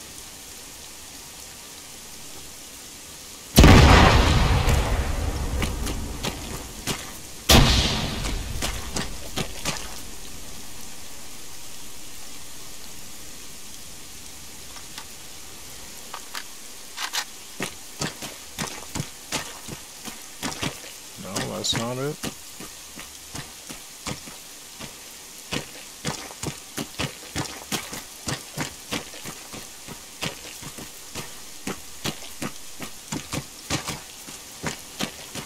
Oh.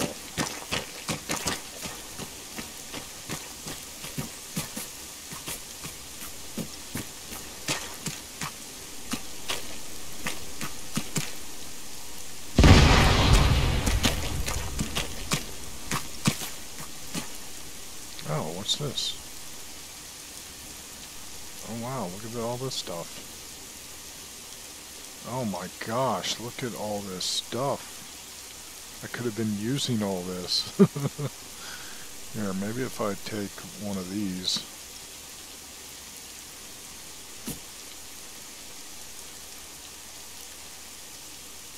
Wow. Could have been using these grenades.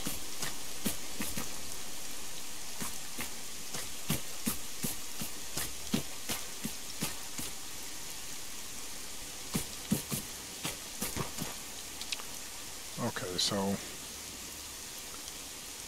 gotta go this way. Bravo was supposed to link up. I don't know if they made it. So seize the area over here, and then there's enemy all in here. I don't know if it wants me to go up there by myself. It shouldn't. There should be a helicopter coming in for extraction.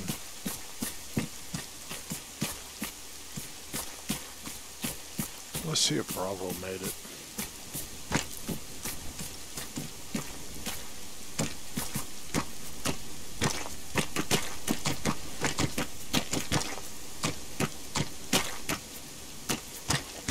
Oh, he's dead.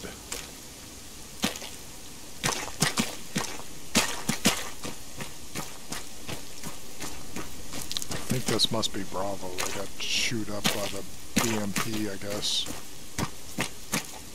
Is that another one? Yeah. Wow, that sucks.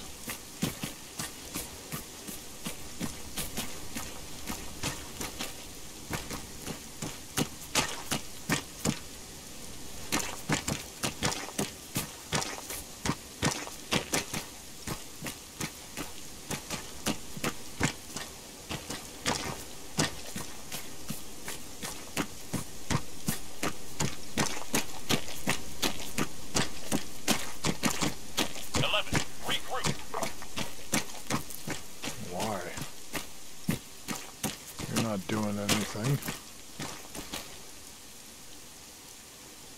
I don't see anything happening down there.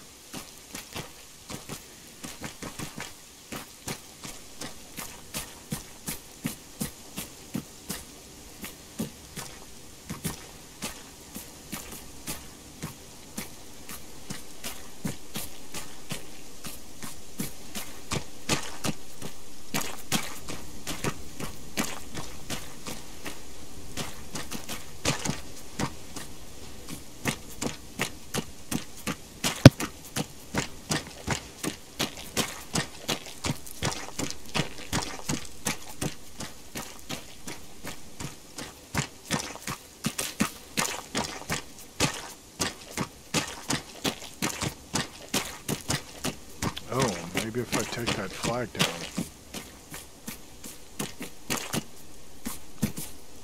Just trying trying to figure out why this is not ending. No, there used to be an action menu item on flags. That's not happening.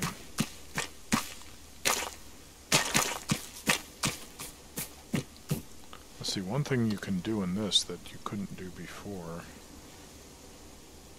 is you can set yourself a nice little waypoint.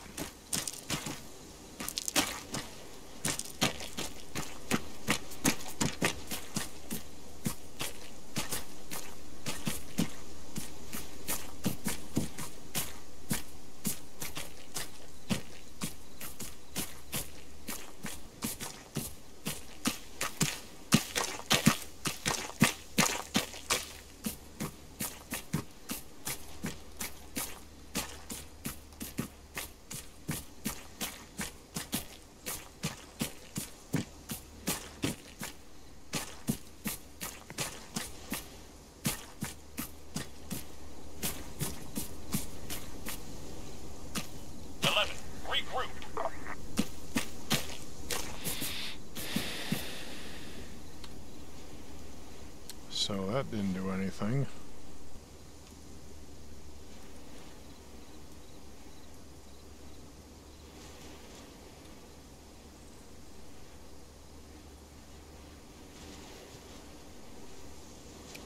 So let's check out this.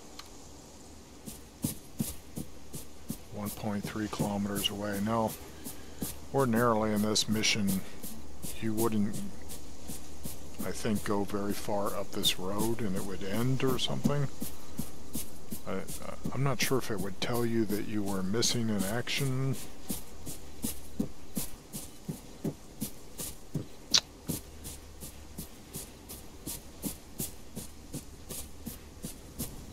But I'm just trying to figure out a way to get this mission to trigger. 11, form on me.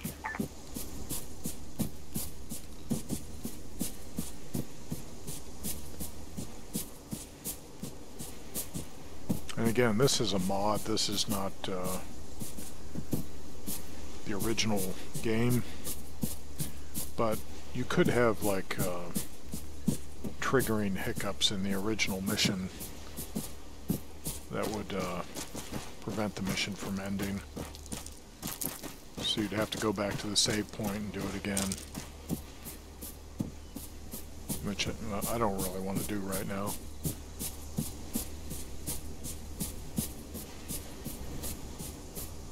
If going out here doesn't do anything, then see if I could show you one of the other missions.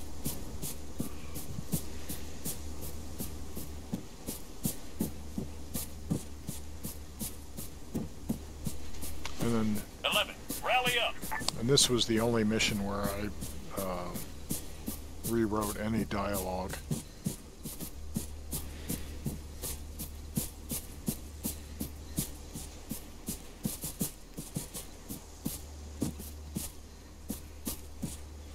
Corporal Armstrong, where are you going?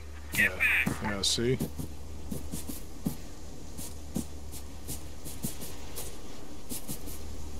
Maybe it's going to tell me that I'm AWOL.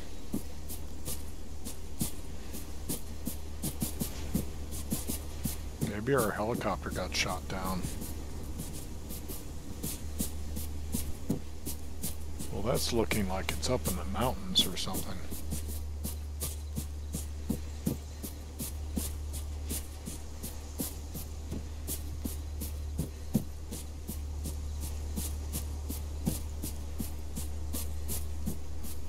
Rally up.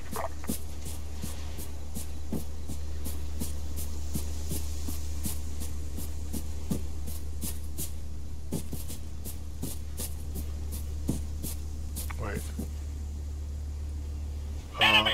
Tank! One click! North! Yeah. Yeah, now that, I think, is Tank! what... One click! North! That is what's supposed to have come down the road at us, I believe.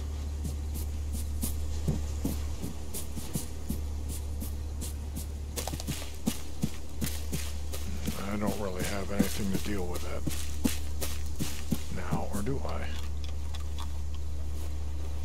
Oh, I didn't. Oh, I should have got more. Should have got more rockets while I was back there, but I think that's a T-72. Oh, and there's a BMP. Yeah, 11, fall back! yeah, I'm a bit outclassed here. This is not going to end well.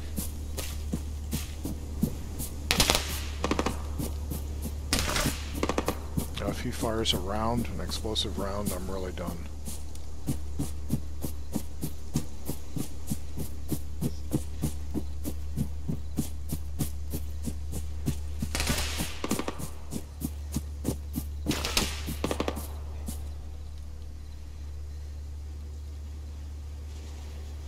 Think I could get across there, up to the top of that hill?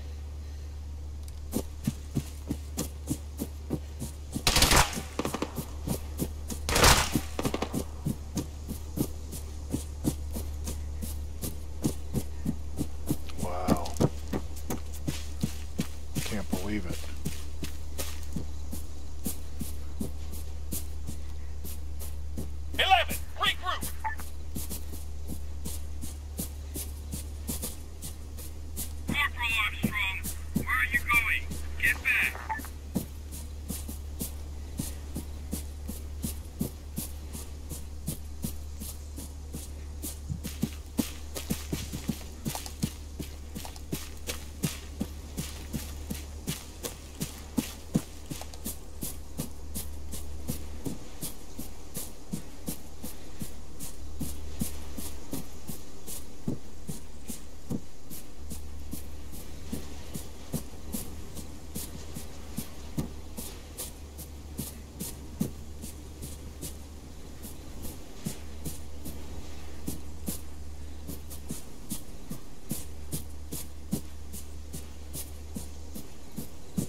That?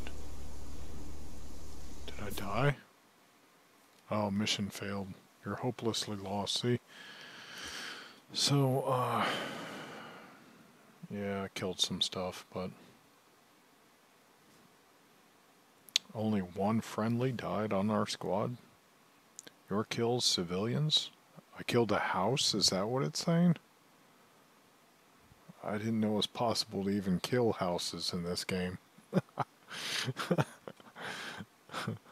That's funny. Let's continue. So, let's see. Was it Shadow Killer? No, that was where you destroy the fuel station. Lone Wolf. Now, this mission was really hard, and there was a bug that they didn't know about for the longest time. Oh my gosh, I think the game got to like version 1.9 something before they figured this out. And that was that when you killed an enemy,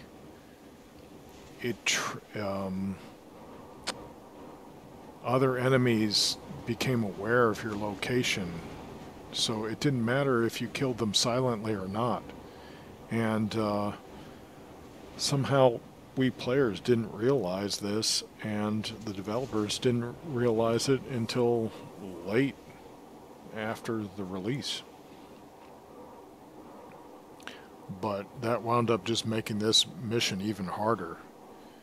And I think I might have even suggested at some point that something strange seemed to be going on with this, but I couldn't nail down exactly what. So let's see, Vulcan. All right. Let's see. Oh. They've got some Red Hammer missions in here. As a Soviet officer, lead the reprisal operation against the terrorist rebel force? Or is that from Resistance?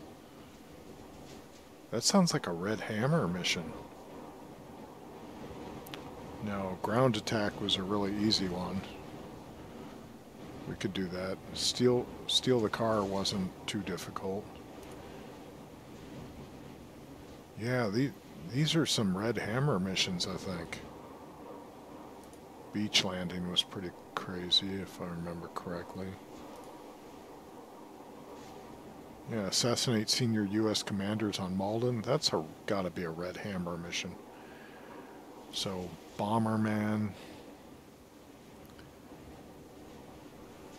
Seize the town. Yeah, I remember that one. A lot of these missions I found really difficult.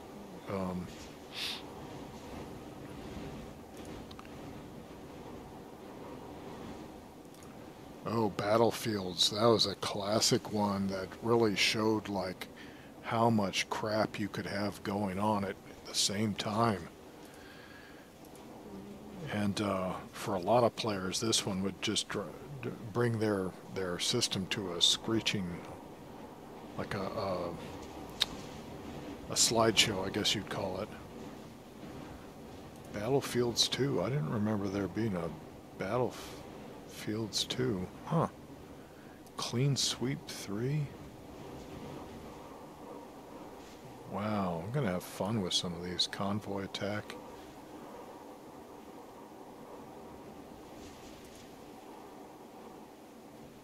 Huh, that one's even got a Russian name. Sniper Team. So, let's do ground attack because it's really easy.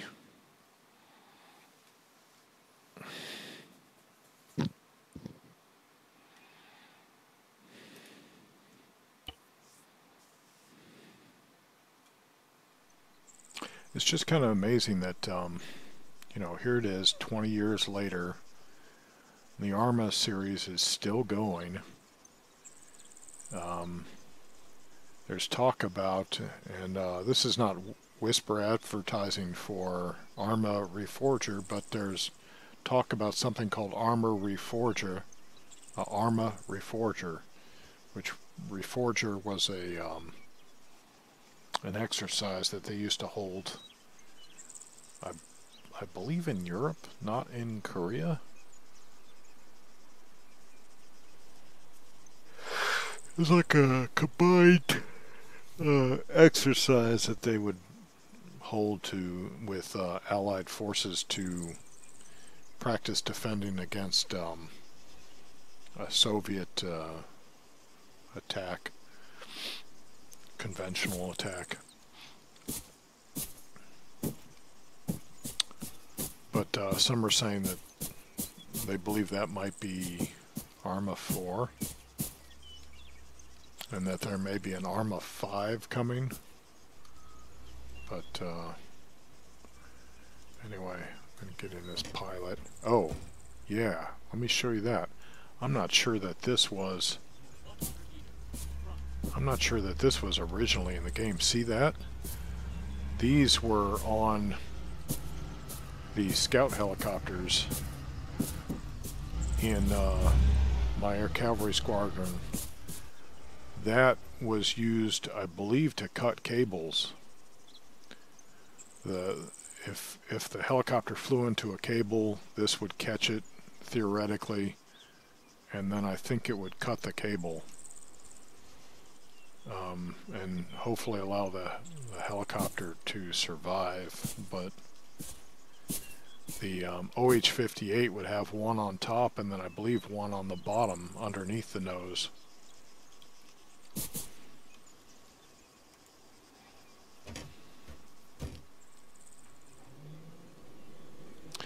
So I just go Manual fire.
Task failed.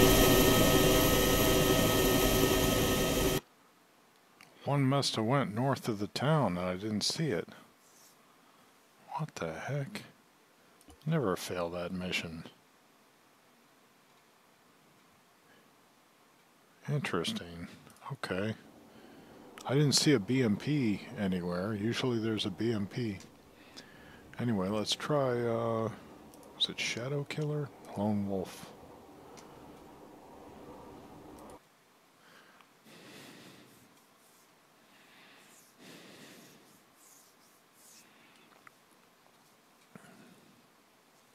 So, I don't think I ever completed this mission successfully.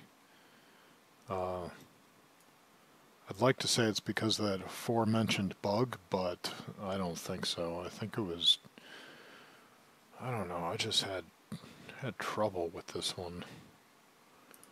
I mean, you're one guy against a whole base of enemies, but you've got some pretty, and you've got night vision. You've got some pretty good tools at your disposal,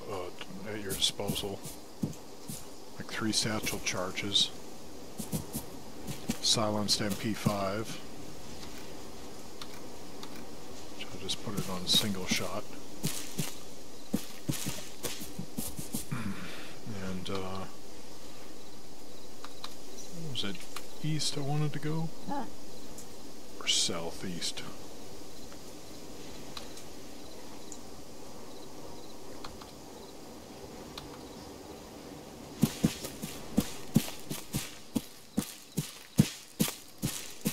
These are some heavy-footed soldiers, man.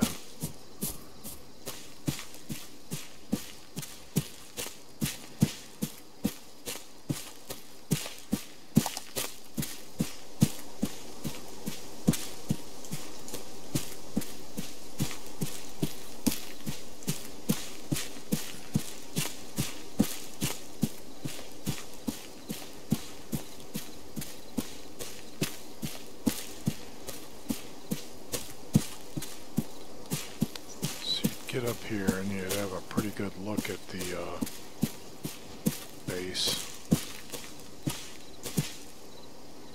We've got 3 tanks, or 2 tanks, 1 BMP.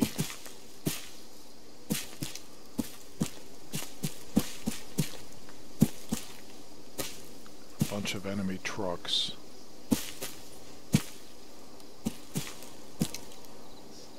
There's an enemy troop on the perimeter.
There's that one guy. I need to know how many sentries there are.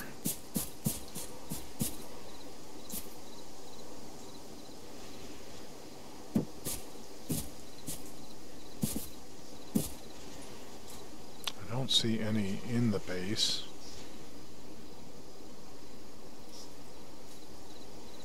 I thought there used to be one out front though.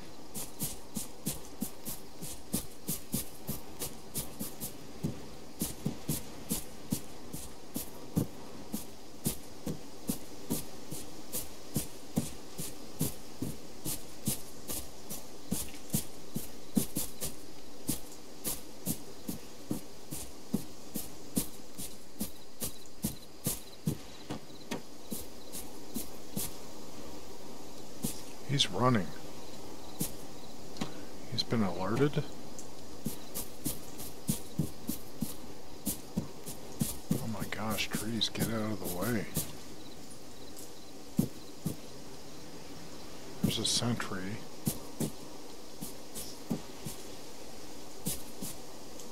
Now there's a dude walking around in the base. There's a jeep.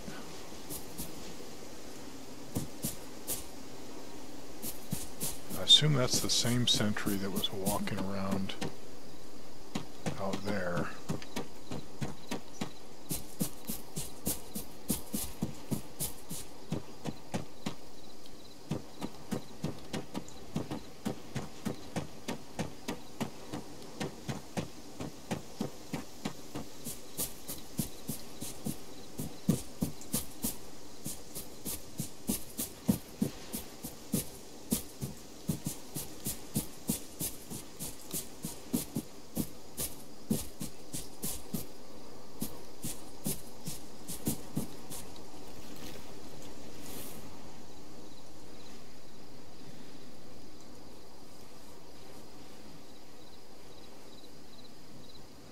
Okay, there he is, so I'm going to try to drop him.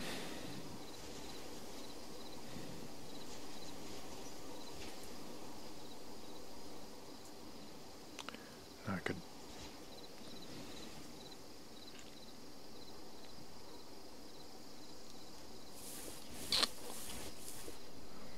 Where did he go?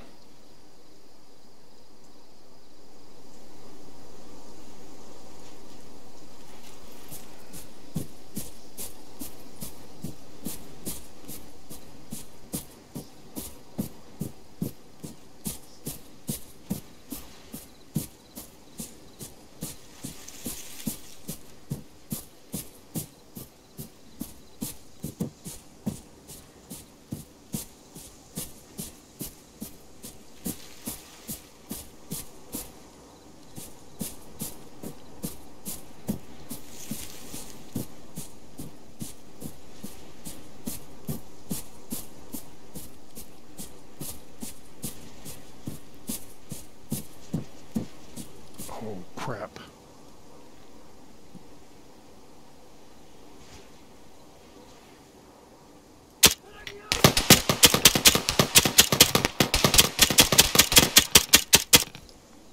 I didn't expect this to recoil that much.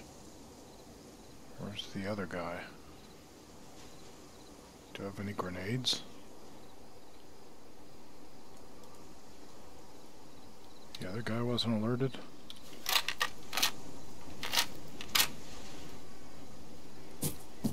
Yeah, this is pretty much a botched mission at this point. There's supposed to be a hole in the wall over here somewhere. If it's not there, then that's a... I don't think it was right there. Because I don't think there...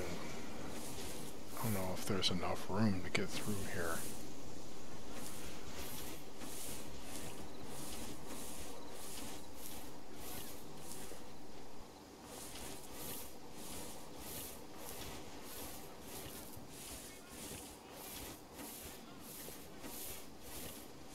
I think I will switch this to 3-round burst. Didn't expect that thing to recoil that much.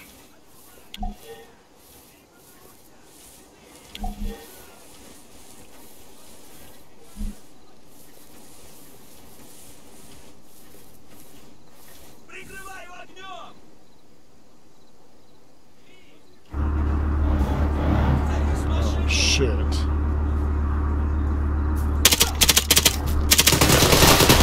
Oh.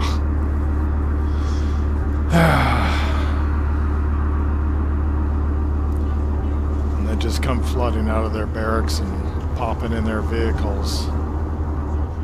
Once that happens, man, good luck.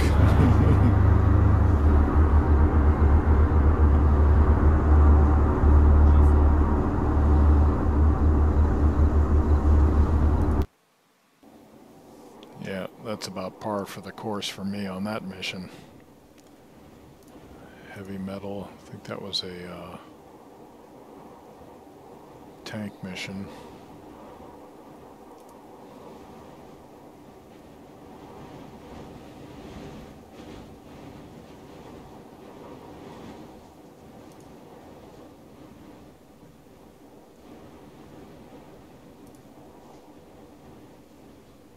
Some of these I think were showcasing assets that were added later, if I remember correctly.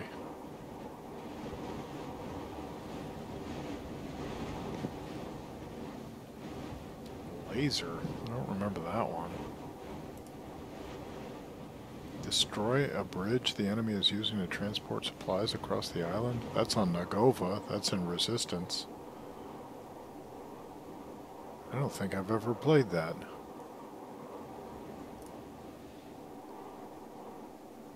Rat Hole. I don't remember that one. Oh. Yeah. I don't remember it being called Rat Hole, but I do remember a mission with the V-80. I can do that. Helicopters are always fun. Now, I'm not sure, is this the helicopter called the Crocodile? Let's see. That means you must eradicate all armored units in the enemy base. Way over there. Now, this is Nagova. This was the island that was added in the Resistance expansion. And it was graphically more pleasing than the other islands. Start at the heliport near Vidlakov. If you run out of ammo or fuel, you can go to the supply base near Opatov. Enemy base. When the base is clear, return to the heliport.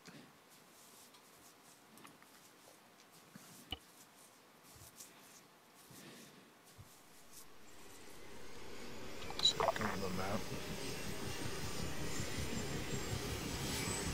Come on, guys. Let's show them who's the boss.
There's a Vulcan in the area.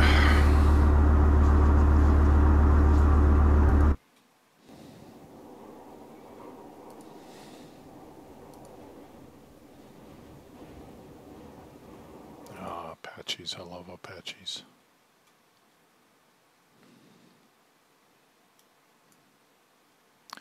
Now, last time I played this, I got chewed up, and my tail rotor was a bit trashed. So I had to land it with a trashed tail rotor, and I still managed to do it. Felt pretty heroic, but I don't know if I'll have that kind of luck this time.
Why would I fly overland when the enemy base is right on the coast, when I can fly over water where there's not going to be any strong AA, at least probably in this mission design. Maybe, you know, in a real world situation, the Russians would have some, you know, ships out there with some serious AA capabilities. But I'm guessing in this mission design they didn't think about that, and I don't think there are any assets in the game anyway with very strong AA capabilities in the water, so I'm just taking advantage of that.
not sure. I think my gunner might have been killed, but there was no damage to the aircraft. Tons of assets on fire there. Oh well.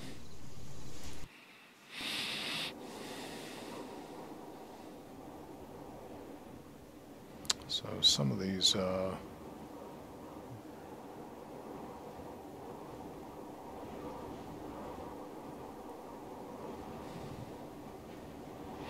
anyway, so there's a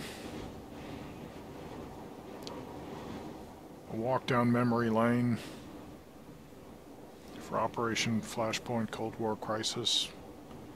Came out 20 years ago.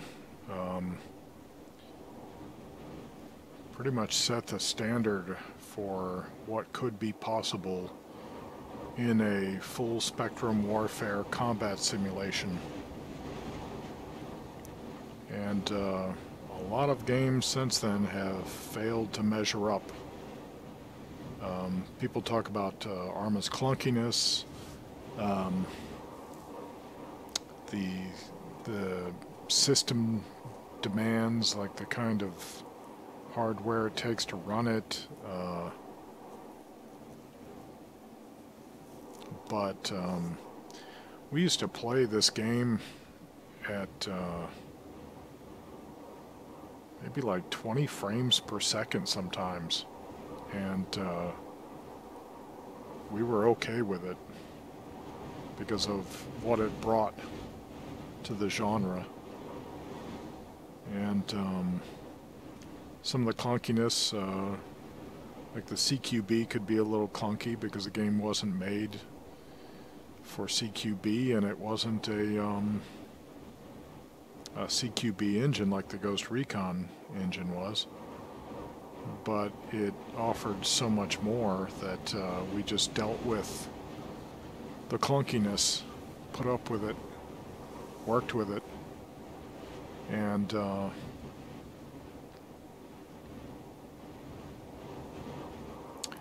anyway, so I wish I could get the old game to run on my system, because I would show you that at a much higher resolution than I used to play. But these missions have been pretty faithful reproductions of the originals, just with prettier graphics. So I'd say this is a pretty faithful revisitation of the title.